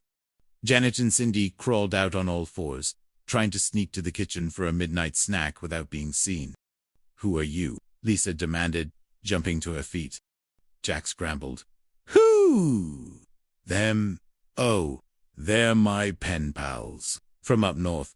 They had nowhere to stay, and I'm a charitable soul. I can't kick them out, or they'll never write me another letter." Janet looked at Jack, then at Lisa, then back at Jack. The silence was deafening. "You are an awful liar," Lisa shouted, grabbing her coat. "Jack Tripper, I never want to see you again." As the door slammed, Cindy looked at Jack with a mix of pity and admiration. "You're not an awful liar, Jack. You're just about the best darn liar I've ever met." Chapter 5. The Vow of Truth. The next morning the apartment was quiet. Jack emerged from his room, not with his usual bounce, but with the somber gravity of a man who had seen the mountaintop and found it wanting. "Good morning, ladies," he said, pouring a cup of coffee. "I feel wonderful. Because last night, I found the truth. I took a vow. From now on, I'm never going to lie again." Janet snorted. "Well, good for you, Jack. It was always there. You just never bothered to look." "I'm serious," Jack insisted. "And to start, Janet, remember when you asked me to close the flower shop for you and I said I didn't have time? I lied. I had the time. I just didn't want to be bothered." Janet's face fell. "I missed my date with Greg Dunn because of that." "And Cindy," Jack continued, relentless in his new holiness. "That cough medicine I sent you to 5 drugstores for in the rain, it didn't exist. I just wanted you out of the apartment so I could have Monique over." "My new shoes were ruined," Cindy cried. Jack beamed. "It feels so good to get that off my chest." He spent the rest of the day as a human wrecking ball of honesty. He ruined Larry's Playboy photographer scam at the Regal Beagle, effectively blowing his best friend's chances with a beautiful girl named Lou. He told Lisa Page her latest design looked like a penitentiary waiting room when he ran into her at the phone booth, earning him a swift slap to the face. The truth was setting Jack free, but it was making everyone else miserable. Chapter 6. The Compassionate Lie. The climax of Jack's honesty tour came when he found Mr. Furley waiting by the telephone, looking smaller than usual. "Lisa didn't call," Furley said quietly. I thought for a minute there, she really saw something in me." Jack opened his mouth to tell the truth that Lisa had mocked his apartment, that she thought he was a joke, and that she never wanted to see either of them again. The words were on the tip of his tongue. The vow was absolute. But then he looked at Furley's eyes. He saw a man who lived in a world of polyester and loneliness, a man who needed a win more than he needed the cold, hard facts. "Mr. Furley," Jack said, his voice softening, "I have to be honest with you about how Lisa felt." Janet and Cindy watched from the kitchen, holding their breath. "She didn't just like you, Mr. Furley?" Jack lied, his voice thick with a new kind of conviction. "She loved you. She told me through tears that you were the most desirable man she'd ever met." Furley's eyes widened. "Really? Then why isn't she here?" "Her husband," Jack whispered. "A tragic illness. Total dependence. She'd leave him in a heartbeat for you, but she knows it would be the end of him. She's miserable. Mr. Furley, all she has left of you is the memory of that pizzazz you showed her." Furley stood up, a tear glimmering in his eye. He adjusted his orange vest. "That poor kid. If I'd known the whole story, I wouldn't have turned on the old charm so hard. It's a heavy burden. Jack, being this attractive." As Furley walked out, head held high, Janet and Cindy stepped into the living room. "That was the worst lie you've ever told," Janet said, smiling. "Yeah," Jack sighed, collapsing onto the sofa, "and it was the best thing I've done all week." Chapter 7. The Salt of the Sea. In the days that followed, the compassionate lie hung over apartment 201 like a fine morning mist. Jack felt the weight of it every time he passed Mr. Furley in the hallway. The landlord had taken to wearing even more extravagant ascots, convinced he was a tragic hero in a forbidden romance. Jack Furley would say, leaning against the doorframe of the kitchen, "I saw a woman today at the market. Looked just like Lisa." For a second I thought, but then I remembered. Her husband, the dialysis machine, the sacrifice. Jack would just nod solemnly, pushing a plate of burnt toast toward the landlord. "She's a saint, Mr. Furley." But beneath the humor, something was shifting in the house. Janet had been quiet, her usual sharp wit replaced by a reflective distance. She spent more time at the flower shop, coming home late with soil under her fingernails and a faraway look in her eyes. "Is it the Greg Dunn thing?" Jack asked one evening, finding her alone on the balcony. The Santa Monica Pier glowed in the distance, a neon jewel against the black velvet of the ocean. "No," Jeanette said, her voice small. "It's just, your vow of truth made me realize how much we curate our lives. Jack, we live in this beautiful bubble, pretending we're just friends, pretending we're just roommates, pretending the world is exactly as it seems within these four walls." "But isn't the bubble better?" Jack asked, stepping closer. "Out there, people slap you for your opinion on wallpaper. In here, we have each other." Janet turned to him, her eyes catching the moonlight. "But what happens when the bubble pops? What happens when one of us finds a Lisa page that actually stays?" The question hung between them, more intimate than any of Jack's flirtatious jokes. For a moment, the platonic mask slipped. Jack saw the woman behind the roommate, the strength, the vulnerability, the quiet longing. He reached out, his hand hovering near hers on the railing. "I don't think I wanted to stay," Jack whispered. "I like our architecture just fine." Chapter 8. The Ghost of Culinary Past. The fragile peace was shattered on a Tuesday afternoon, when a man named Sebastian Vane appeared at the door. Tall, impeccably dressed in a charcoal suit, and possessing an aura of cold efficiency, he didn't look like a friend. "Jack Tripp?" the man asked, his voice like ice water. "Depends," Jack said, instinctively checking if the back door was clear.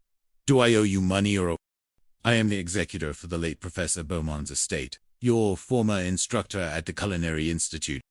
Jack's face softened. "The old man, he passed. I didn't know. He left you something. But there is a contingency." Sebastian stepped into the room, his eyes scanning the apartment with the same judgmental intensity Lisa Page had shown. "He knew about your living arrangement. He found it amusing. But he also knew the risk. The bequest is a prime location on the boardwalk for your own restaurant. Tripper's Table." Jack's heart hammered against his ribs.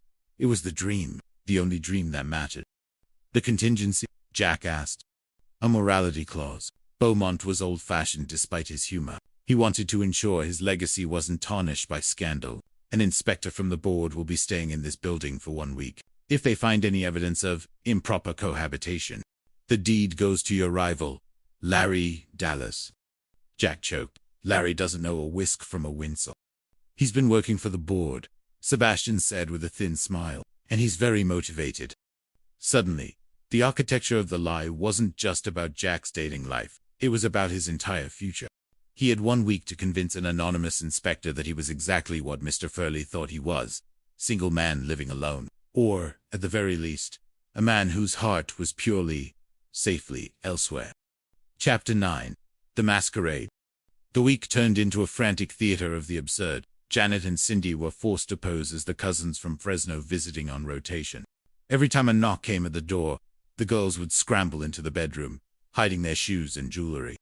Larry Dallas, smelling blood in the water, became a constant presence. He haunted the Regal Beagle, dropping hints to anyone who would listen that Jack was a man of many mysteries. "Come on," Jack Larry whispered, cornering him at the bar. "Just admit it. You've got a harem up there. Give up the deed, and I'll let you be my head chef. I'll even let you wear a tall hat." "Over my dead garlic bread, Larry," Jack hissed. The pressure began to fray the edges of the trio's bond. Cindy grew tired of hiding in the bathtub. Janet grew tired of the constant deception. And Jack was drowning in the stress of keeping Furley, Larry, and the mysterious inspector at bay. The climax came on the final night. A formal dinner was arranged as farewell to the cousins. Jack cooked like a man possessed. Beef Wellington, truffle risotto, a chocolate fondant that bled perfectly. But as the night wore on, the wine flowed. and the pretenses began to crumble. Mr. Furley, ever the interloper, crashed to dinner, wearing a tuxedo that smelled of mothballs and desperation. "I've come to toast the cousins," Furley announced, swaying slightly. "To the women who aren't Lisa Page. To the women who will never know the touch of a real macho." In the corner of the room, a quiet man who had been sitting at the table, someone Jack thought was a friend of Janet, stood up. He took off his glasses and looked at Jack with a piercing gaze. "I've seen enough," the man said. Jack's stomach dropped. The inspector. "My name is Arthur Prynne," the man said, "and I've lived in the apartment next door for 6 days. I've seen the scurrying. I've heard the whispers. I've seen the way you look at Miss Wood when you think no one is watching." The room went silent. Even Furley stopped mid.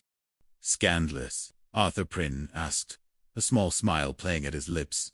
"Improper, perhaps by the standards of the 1950s, but Professor Bowman didn't leave you that restaurant because he wanted a saint. He left it to you because he wanted a man who knew how to balance ingredients. And love. Mr. Tripper is the most volatile ingredient of all." He handed Jack a gold embossed envelope. "The deed is yours. Tell Larry Dallas to stick to photography." Chapter 10. The Architecture of Truth.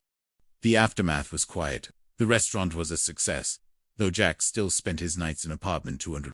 The trio remained, though the air between them was clearer now, the secrets replaced by a mutual understanding. 1 year later, Jack stood in the kitchen of Tripper's table. The dinner rush was over, and the scent of rosemary and roasted lamb lingered in the air. Janet walked in, her arms full of fresh lilies for the tables. She looked at Jack, who was deglazing a pan, and smiled. "You're late," Jack said, not looking up. "I stopped by the apartment," Janet said, leaning against the pass-through. "Mr. Furley was in the hall. He told me to tell you that he's moved on. He's met a woman named Gladys. She's a librarian. He says she has the fever." Jack laughed, a deep, genuine sound. Good for him. Everyone deserves a little bit of the fever. Janet walked over and stood beside him, her shoulder brushing his. "Jack, that night with the inspector, what Arthur Prynne said about the way you look at me, was that part of the masquerade?" Jack turned off the flame. He looked at Janitria Lee, looked at her without the puns, without the slapstick, without the lies. "No, Janet," he said softly. "That was the only part that was real." He leaned in, and for the first time in their long, winding history, there was no knock on the door, no interruption from a landlord, and no need for a cover story. There was just the truth, finally finding its home in the architecture of their lives. Chapter 11. The morning after. The morning sun filtered through the sheer curtains of the living room, illuminating the dust motes dancing in the air. For the first time in 3 years, the atmosphere in apartment 201 felt fundamentally different. The shared secret that had once been their shield was gone, replaced by a weightier, more complex reality. Jack stood at the stove, the rhythmic clack-clack of his whisk against the copper bowl the only sound in the house. He was making hollandaise, delicate, temperamental sauce that mirrored his current state of mind. One wrong move, too much heat, or a moment of hesitation, and everything would go. The door to the girls' room opened, and Janet stepped out. She was wearing a simple cotton robe, her hair a messy halo of curls. She stopped at the edge of the kitchen, her gaze lingering on Jack's back. "Smells good," she said, her voice still raspy from sleep. Jack didn't turn around immediately. He needed the sauce to set. Eggs Benedict. A celebration of sorts. Celebration for what? For not having to pretend we're cousins from Fresno anymore, Jack said, finally turning to face her. He offered a tentative smile, the kind that held a question. Janet walked toward him, the space between them closing with a new kind of gravity. "And for what happened at the restaurant?" Jack set the whisk down. "The hollandaise was perfect. That too, although I'm still not sure if I'm allowed to kiss the delivery girl." "I'm not the delivery girl, Jack. I'm the florist. And the landlord thinks you're, well, you know." "Mr. Furley is currently occupied with Gladys the librarian," Jack reminded her, stepping closer. "He's too busy discussing the Dewey Decimal System to worry about my brotherhood status." He reached out, his fingers brushing the lapel of her robe. The playfulness was still there, but beneath it was a tectonic shift. For 3 years, they had been the anchor for each other's storms, the laughter in each other's failures. To change that was to risk the very foundation of their sanctuary. "Jack," Janet whispered, her eyes searching his. "If we do this, If we really do this, there's no going back to just being roommates. If we break this, we break everything. Then we won't break it, Jack said firmly. Renovate. He leaned in, the kiss tasting of salt and morning coffee. It was a promise made in the quiet of their kitchen, far from the prying eyes of the boardwalk or the expectations of the world outside. Chapter 12. Cindy's Choice. While Jack and Janet were navigating their new landscape, Cindy Snow was finding herself standing on the edge of a different horizon. The scramble of the past week had left her feeling like a spectator in her own home. She watched the way Jack looked at Janet, and the way Janet's laughter had found a deeper, more resonant frequency. She was happy for them, sincerely. Deeply happy, but she also felt the first pangs of a quiet displacement. She sat on the edge of the fountain at the Santa Monica Mall, a bag of birdseed in her hand. A man sat down next to her, wearing a tracksuit and a whistle around his neck. "You're overthinking the pigeons," he said. Cindy looked up, startled. "I am. Definitely. You're holding this seed like it's a burden. Toss it. Let them fly." Cindy smiled, a genuine, wide snow smile. "I guess I am a little weighed down. My roommates are, well, they're finally being honest with each other. And you're the odd one out?" "Not out," Cindy corrected. "Just in a different chapter. I feel like I've been a pen pal for too long. I want to see if I can write my own letters." The man, whose name was Mike, and who turned out to be a physical education teacher, looked at her with a kind of straightforward admiration. "You look like someone who could write a bestseller. Cindy, why don't you start by taking that aerobics class? I'm teaching at the community center. It's hard to overthink when you're doing jumping jacks." Over the next month, Cindy found a rhythm of her own. She became the star of Mike's class. Her natural clumsiness transformed into a vibrant, infectious energy.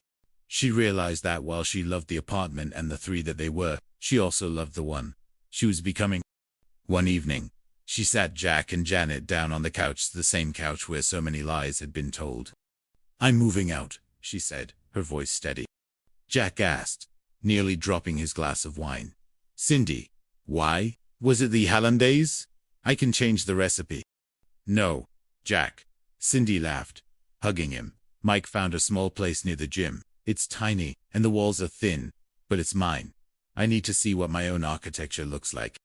Janet gripped her hand, tears shimmering in her eyes. "We're going to miss you so much. Who's going to go to the drugstore in the rain for Jack's fake cough medicine?"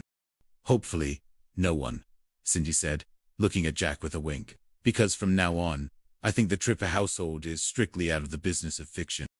Chapter 13. The departure of Cindy brought a bittersweet silence to apartment 2, but it was quickly filled by the roar of the Tripper's Table grand reopening. Jack's restaurant was the talk of the boardwalk, attracting celebrities, critics, and the occasional disgruntled landlord. However, success brought its own shadows. A new restaurant, Dallas's Den, opened right across the street. Larry Dallas, having failed to secure the Bowman deed, had managed to convince a group of mysterious investors to back his own culinary venture. "It's psychological warfare." "Jack!" Larry shouted from across the street, standing under a neon sign that featured a very large, very poorly drawn steak. "I've got atmosphere. I've got mood. I've got a wine list that I found in a dumpster at the Hilton. You've got a lawsuit waiting to happen." "Larry," Jack yelled back, though he was secretly worried. Larry's place was packed with people who cared more about being seen than about the food. The tension came to a head when the city's most feared food critic, a woman known only as the Velvet Tongue, announced she would be visiting both establishments on the same night. "This is it, Janet," Jack said, pacing the kitchen of his restaurant. "If she hates the food, I'm back to making grilled cheese for Mr. Fur." "She won't hate the food, Jack. You have this secret ingredient. Truffle oil." "No," Janet said, walking behind him and resting her head on his shoulder. "Truth. Every dish you make is an honest expression of who you are. Larry is just selling a facade. People can taste the difference." The night of the review was a blur of high-stakes cooking. Across the street, Larry was setting off indoor fireworks and hiring mimes to serve appetizers. In Tripper's Table, the atmosphere was quiet, elegant, and focused. The Velvet Tongue entered. She was a formidable woman in a silk turban. She tasted Jack's signature scallops. She didn't speak. She didn't smile. She simply took a single note in a small leather book and left for Dallas's Den. 2 hours later, a massive explosion rocked the boardwalk. Larry's indoor fireworks had interacted poorly with a leaky gas line in his atmosphere machine. No one was hurt, but the den was covered in glitter and fire extinguisher foam. The velvet tongue walked back across the street, her turban slightly askew. She sat down at Jack's bar. "Mr. Tripper," she said, her voice like sandpaper on silk. "I have spent my life eating lies disguised as lobster. Tonight, I ate at a circus across the street. But here, I tasted a man who finally decided to stop running." She handed him her card. On the back, she had written, 5 stars. The architecture is solid. Chapter 14. As the months turned into a year, apartment 201 underwent its own renovation. The mismatched furniture was slowly replaced by pieces that Janet and Jack chose together not as roommates, but as partners. The third room was converted into a study, a place for Jack to write his cookbook, and for Janet to design her floral arrangements. Mr. Furley and Gladys were now a permanent fixture at the Regal Beagle, often seen participating in ballroom dancing competitions. Furley still wore his extravagant suits, but they now seemed to fit a man who was actually happy, rather than a man trying to convince the world he was. One evening, Jack and Janet sat on their balcony, the same place where the vow of truth had started. The ocean was a deep, rhythmic blue, the sound of the waves a constant, comforting heartbeat. "So," Janet said, leaning her head on Jack's shoulder, "what's the next project, architect?" Jack looked at the apartment behind them, then out at the horizon where the sun was beginning to dip again, casting that same golden glow they had seen 1,000 times before. "I was thinking about a permanent addition," Jack said, reaching into his pocket and pulling out a small, velvet box. Janet froze, her breath catching. "No lies, Janet. No masquerades. No pen pals or cousins from Fresno. Just me, asking you if you want to spend the rest of your life building something real with me." He opened the box, revealing a ring that was simple, elegant, and perfectly balanced. Janet didn't answer with words. She answered with the same truth that Arthur Prynne had seen in the restaurant, a truth that had been there all along, waiting for the right moment to be told. As the Santa Monica moon rose over the water, the architecture of a lie was finally complete, replaced by something much stronger, much warmer, and infinitely more beautiful. It was a house built on the truth, and for the first time in their lives, they were finally home. Chapter 15. The Uninvited Guest. Life as a married couple was a series of small, domestic victories and minor catastrophes. Jack's restaurant, Tripper's Table, had become a Santa Monica staple, and Janet's flower shop was thriving, providing the centerpieces for half the weddings in the valley. They had even managed to convince Mr. Furley that their marriage was the ultimate macho conquest, though he still occasionally dropped by to check if Jack was acting out of character. But the peace of apartment 201 was shattered on a Tuesday afternoon when the doorbell rang with a persistent, rhythmic aggression. Jack, currently perfecting a salmon mousse, wiped his hands on his apron and pulled the door open. Standing there was a woman in a Chanel suit, her sunglasses pushed up into a perfectly coiffed beehive. "Jack," she said, her voice like a cold martini. Jack's heart did a somersault. Lisa Page. "The one and only," she said, stepping into the apartment without waiting for an invitation. She looked around, her eyes narrowing as she surveyed the new, more cohesive decor. "I see you've made some changes. Still living in the basement." "It's not a basement, Lisa. And I'm married now." Lisa laughed, a sharp, brittle sound. "Married to one of the pen pals. How quaint." She sat on the sofa, crossing her legs with practiced grace. "I'm here because I'm opening a new design firm in LA, Jack, and I need a flagship project. I've heard your restaurant is the place to be. I want to redesign Tripper's Table." "Redesign it?" "Lisa, we just got the stars. People love the atmosphere. People love the food. Jack, the atmosphere is nostalgic. I want to make it revolutionary, minimalist. Glass and steel. No rosemary, just geometry." Janet walked in then, holding a bunch of sunflowers. She stopped, looking at Lisa with a mixture of recognition and immediate defensiveness. "Lisa," Janet said, her voice level. "What a surprise." "The florist," Lisa remarking, not standing up. "I assume you're the one who's been putting the weeds on the tables." The air in the room suddenly felt very thin. Jack stood between them, sensing that the architecture of his new life was about to be tested by a very old ghost. Chapter 16. The Morality Clause 2.0. Lisa Page's proposal wasn't just a request, it was a threat. She had managed to buy a minority share of the building's debt, and she was hinting that a refresh of the restaurant would be in the landlord's best interest. "She's trying to lie her way back in," Janet said that night, pacing the bedroom. "She wants to tear down everything we built, because she couldn't have it herself." "I know," Jack sighed, "but if she pushes the board, they might start looking into the old deeds." The Beaumont bequest was very specific about character. The situation was further complicated when Larry Dallas decided to join forces with Lisa. "It's the dream team, Jack," Larry shouted through the restaurant window. "She brings the style. I bring the charm." "Larry, you're a photographer for dental journals now," Jack yelled back. But the real challenge came when the board announced a second inspection. This time, it wasn't about Jack's living arrangements. It was about his business ethic. Lisa had filed a complaint, claiming Jack had secured the bequest through fraudulent emotional manipulation of the late Professor Beaumont. "She's using the Furley lie against us," Jack realized. "She's going to tell them that I pretended to be someone I wasn't just to get the restaurant." The night before the hearing, Jack and Janet sat on the balcony. For the first time, they considered the possibility of losing it all. "We could just tell them the whole truth," Janet suggested. "From the beginning, the roommates, the lies to Furley, the whole circus. They'll revoke the deed." "Janet, the morality clause was about truth. I wasn't being truthful." "You were protecting us, Jack. That's a different kind of truth." Chapter 17. The Final Foundation. The hearing was held in a mahogany-lined boardroom. Lisa Page sat on one side, looking victorious. Larry Dallas sat behind her, trying to look like a legal advisor. Jack and Janet sat on the other side, holding hands under the table. "Mr. Tripper," the head of the board began, "the allegation is that you deceived Professor Beaumont regarding your personal lifestyle and character in order to secure a business asset.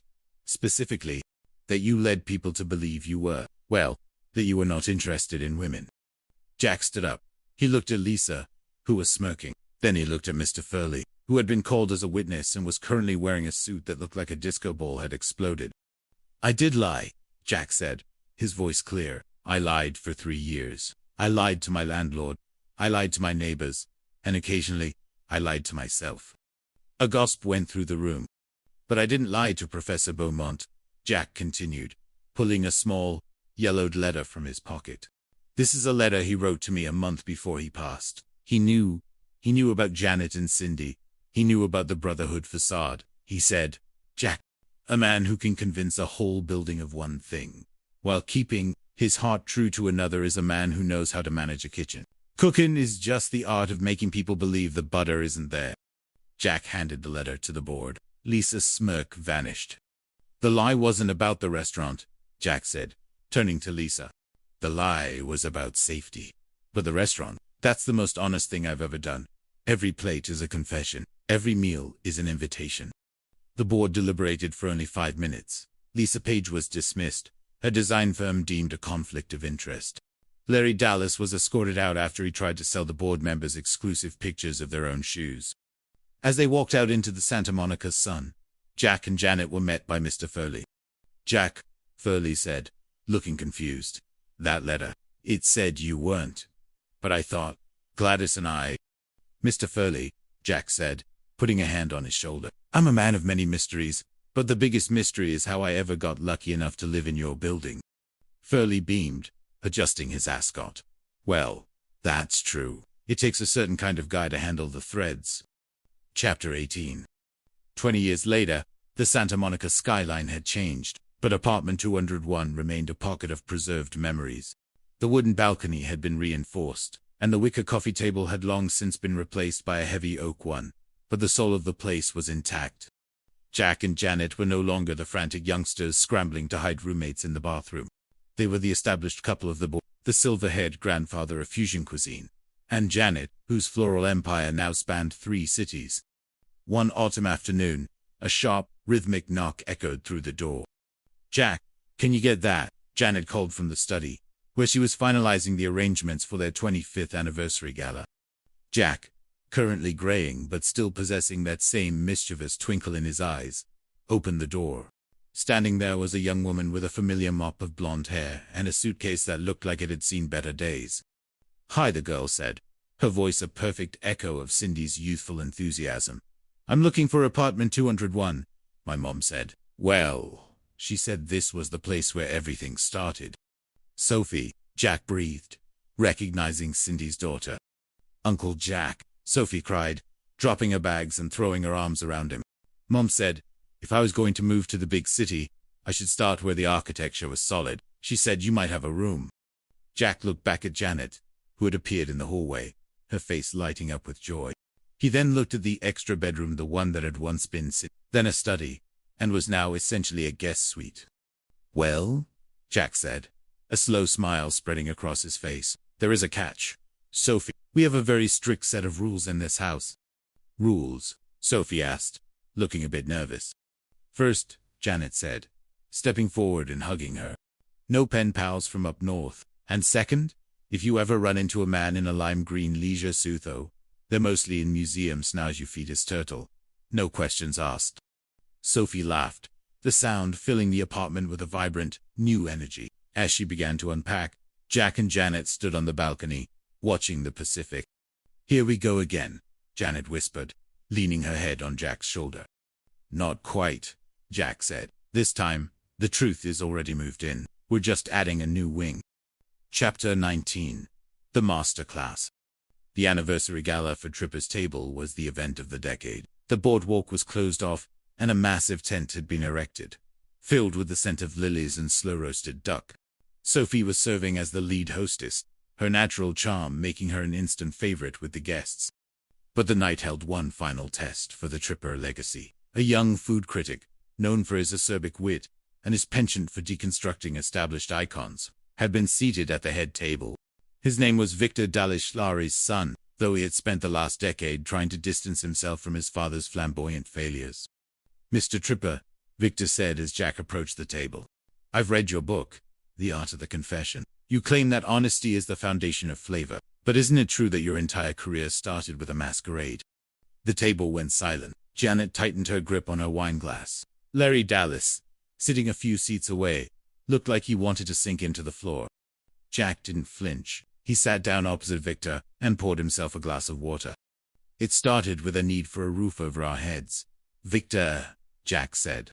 "And it continued because we found something worth protecting. But you're right, there was a masquerade, and for a long time, I thought that was the weak point in the structure." He looked around the room, at Furley and Gladys, at Cindy and Mike, and at Janet. "But then I realized," Jack continued, "that the masquerade was just the scaffolding. You need scaffolding to build something high. You need it to hold the weight while the foundation's set, but eventually, the scaffolding comes down. What's left is the building. And Victor, if you want to judge the building, don't look at the wood we used to hold it up 25 years ago. Taste the food." Jack signaled to the kitchen. A plate of simple, perfectly seared scallops was placed before Victor. "No fireworks," Jack said. "No atmosphere machines. Just the truth." Victor took a bite. He closed his eyes. The room held its breath. It's balanced," Victor whispered, his sharp edges finally softening. "It's honest." He looked at his father, Larry, who was beaming with pride. For the first time, the Dallas legacy and the Tripper legacy found a common ground, not in a lie, but in the simple, undeniable reality of a well-cooked meal. Chapter 20. The Vow Revisited. The final guests had departed, leaving the boardwalk to the quiet company of the moon and the tide. Jack and Janet walked back to apartment 201, their hands entwined, their steps synchronized by decades of shared rhythm. They didn't turn on the lights. They didn't need to. They knew every inch of their home by heart. They sat on the sofa, the same spot where Jack had once tried to see how Lisa Page looked on the sofa, and watched the waves. 25 years, Janet said, her voice filled with a quiet wonder. "And we're still standing," Jack added. "No weak floorboards. No sinking building." Janet turned to him, her face illuminated by the silver moonlight. "Do you ever miss it? The scramble, the frantic hiding, the pen pals?" Jack thought for a moment. He thought of the laughter that had been fueled by fear, and the intimacy that had been forged in the fire of shared deception. "I miss the energy of it," he admitted. But I wouldn't trade the peace we have now for all in the world. Being honest with the world was the hardest thing I ever did, Janet. But being honest with you, that was the easiest. He leaned in, and the kiss was no longer a promise of a renovation. It was the celebration of a finished masterpiece. As the Santa Monica sun began to rise on a new decade, the architecture of a lie was finally, irrevocably gone. In its place stood a heritage of truth, a home built on the only foundation that never cracks, a love that learned to knock on the door, stay for the kisses, and eventually build a world that was exactly, perfectly, honestly, its own. Chapter 21. The Beaumont Journal. The morning after the anniversary gala was draped in a soft, coastal fog. Sophie was already up, helping Jack inventory the restaurant's cellar. As they moved through the cool, dimly lit room, Jack's foot caught on a loose floorboard near the rear rack, spot he'd walked over 1,000 times but had never noticed before. "Watch it, Uncle Jack," Sophie called. "That's strange," Jack muttered. He knelt, prying the board loose. Beneath it lay a small, leather-bound book wrapped in oilcloth. It was Professor Beaumont's personal journal, one that had been missing since the day he passed. As Jack flipped through the pages, his eyes widened. It wasn't just recipes. It was a chronicle of every chef Beaumont had ever mentored and a detailed account of the trial of the trio. "He knew everything, Sophie," Jack whispered, his voice trembling. "He even knew about the night the building sank. He wrote about how he stood outside in the shadows, watching us scramble with the pen pals. He wasn't testing my cooking. He was testing our loyalty to each other." But as Jack reached the final pages, the tone of the journal shifted. Beaumont had written about a secret partner, a silent investor, who had helped fund the boardwalk's development. A person who had stayed in the shadows for 40 years, and now, according to a recent entry from the 80s, wanted their due. "Who is it?" Sophie asked, leaning in. The name was blurred by water damage, but the initials were clear. Chapter 22. Shadows of Santa Monica. The mystery of EP didn't stay a mystery for long. Within the week, a fleet of black SUVs appeared on the boardwalk. A group of men in sharp tech mogul attire began measuring the distances between the shops. Leading them was a woman whose presence felt like a cold front moving in from the north. "My name is Eleanor Prynne," she announced, stepping into Tripper's table. She was Arthur Prynne's daughter, but where her father had been a man of quiet observation, Eleanor was a woman of aggressive expansion. "My father was the silent hand that kept this boardwalk from being sold to developers decades ago. But times have changed. The architecture of this district is obsolete. We're building the Glass Horizon, a multi-story luxury mall. Your restaurant is in the path of the future." "You can't buy the boardwalk, Eleanor," Janet said, her voice rising in the empty restaurant. "It's a protected heritage site." "It was," Eleanor corrected, laying a set of legal documents on the bar. "But my father's original contracts had a sunset clause, one that expires on the anniversary of his death, which is next Tuesday." The threat was real. Eleanor Prynne wasn't just looking for a buyout. She was looking to erase the past. She viewed the Tripper legacy as a relic of a dishonest age. "Your father believed in us," Jack said. "He saw the truth behind the scaffolding." "My father was a romantic," Eleanor sneered. "I'm a realist. And the reality is, your lease is now in my hands. I'm offering you a graceful exit. If you refuse, I'll deconstruct this place until there isn't a single brick left of your truth." Chapter 23. The Secret Ingredient. The battle for the boardwalk became a Santa Monica legend. Jack, Janet, and Sophie refused to back down. They rallied the old neighborhood Larry-Dally, even the grandchildren of the regulars, who had once frequented the Regal Beagle. But legal battles are won with documents, not memories. Jack pored over the Beaumont Journal every night, looking for the secret ingredient that could stop the demolition. "Sophie, look at this," Jack said at 3 a.m. on the eve of the deadline. He pointed to a faint sketch in the back of the book, a blueprint of the original building foundations. Beaumont and Prynne didn't just build shops, they built a sanctuary. Look at the shared wall between apartment 201 and the restaurant. Sophie looked closer. "It's not just a wall, Uncle Jack. It's an arch, a structural arch that spans the entire block. If you remove the restaurant, the entire residential building above it, the one that's actually a designated landmark, will collapse." And Arthur Prynne knew that, Janet realized, joining them. He made sure that the legacy of the people was literally woven into the stones of the building. To tear down the restaurant is to destroy a landmarked residence. Eleanor Prynne had overlooked the physical architecture in her pursuit of the financial one. Chapter 24. The Architecture of Destiny. The final confrontation took place on the boardwalk, under the eyes of the city council, and a crowd of hundreds. Eleanor stood with her demolition crew, ready to give the order. "Stop!" Jack shouted, stepping forward with the journal and the blueprints. He explained the structural integrity of the arch. He showed how the architecture of a lie had actually been the architecture of a community one where every shop supported the residents, and every residence gave life to the shop. The city architect confirmed Jack's findings. The demolition order was rescinded on the spot. Eleanor Prynne's tech empire had met a force it couldn't compute, the weight of 40 years of shared history. As the crowd cheered, Jack looked at Sophie. "You saved it, Sophie. You saw the arch." "I learned from the best," she said, looking at Jack and Janet. Larry Dallas stepped forward, snapping a photo this time, a genuine one that would make the front page of the Los Angeles Times. Larry leaned in and whispered, "I guess you really can't shake the trip as a Jack." "Not as long as we have the right foundation, Larry," Jack replied, winked. Chapter 25. The Final Knock. The sun set over Santa Monica, painting the sky in a palette of deep violets and burning oranges. The boardwalk was alive with celebration.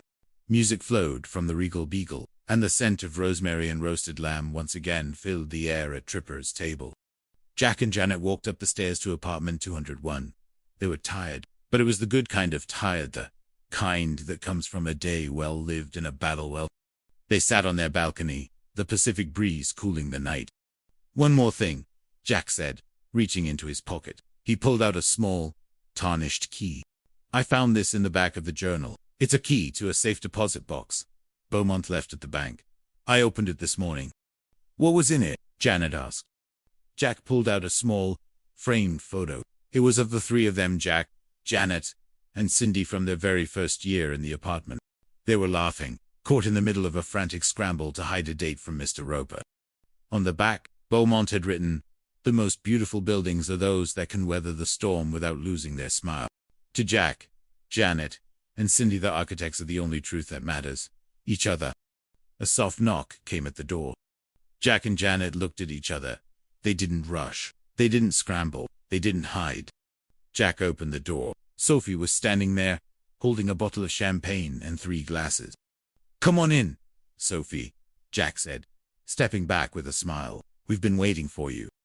As the sounds of the night gathered outside, the three of them sat together, the past and the future merging into a single, beautiful present. The architecture was finally complete. The lie was gone. The love remained. And in the quiet of the nights, if you listened closely, you could almost hear the echo of a song from a simpler time, a song about knocking on doors, waiting for kids, and finding that three's company, after all, was just another word for home. Chapter 26. The Whispers of a New Era.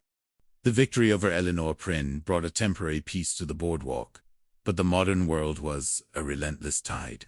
Sophie Tripper, now firmly established as the head chef of Tripper's Table, felt the shift more than anyone.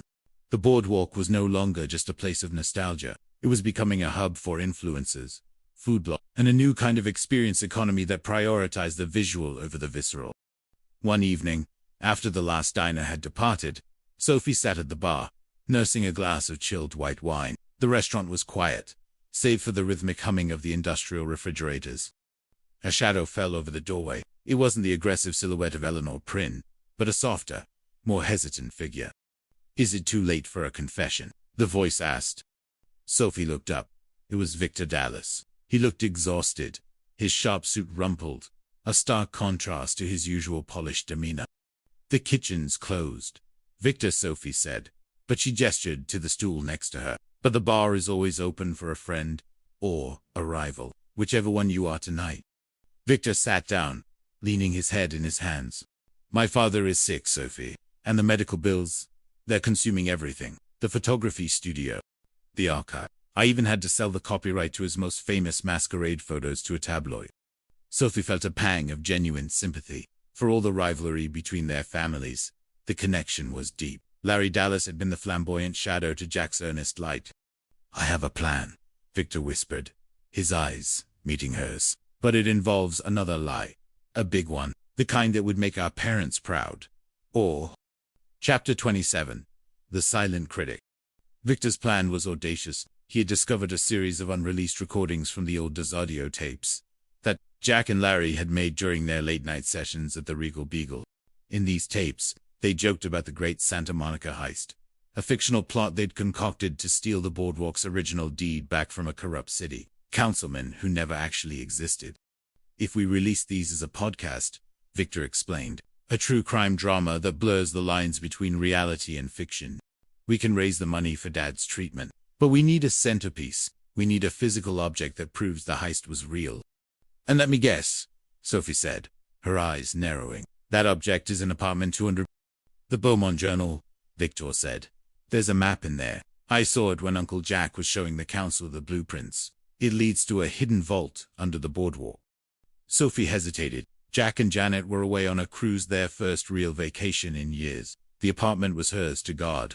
To use the journal for a fabricated heist story felt like a betrayal of the truth they had fought so hard to establish. But as she looked at Victor, the boy who had been her childhood playmate, the man who was now desperate to save his father, she saw the old tripper's spirits flickering. We're not going to lie, Victor, Sophie said firmly. We're going to tell a tall tale. There's a difference. We'll call it The Legend of the Three. It'll be a tribute, not a scam. They spent the next month recording. They combined the old tapes with modern interviews. They turned the history of the boardwalk into a mythic journey. And for the hidden vault, they decided to use the old, forgotten basement of the Regal Beagle, the one that had been sealed off since the 70s. Chapter 28. A Recipe for Disaster. The podcast, The Legend of the Three, became an overnight sensation. It tapped into the world's hunger for a story that felt both magical and grounded.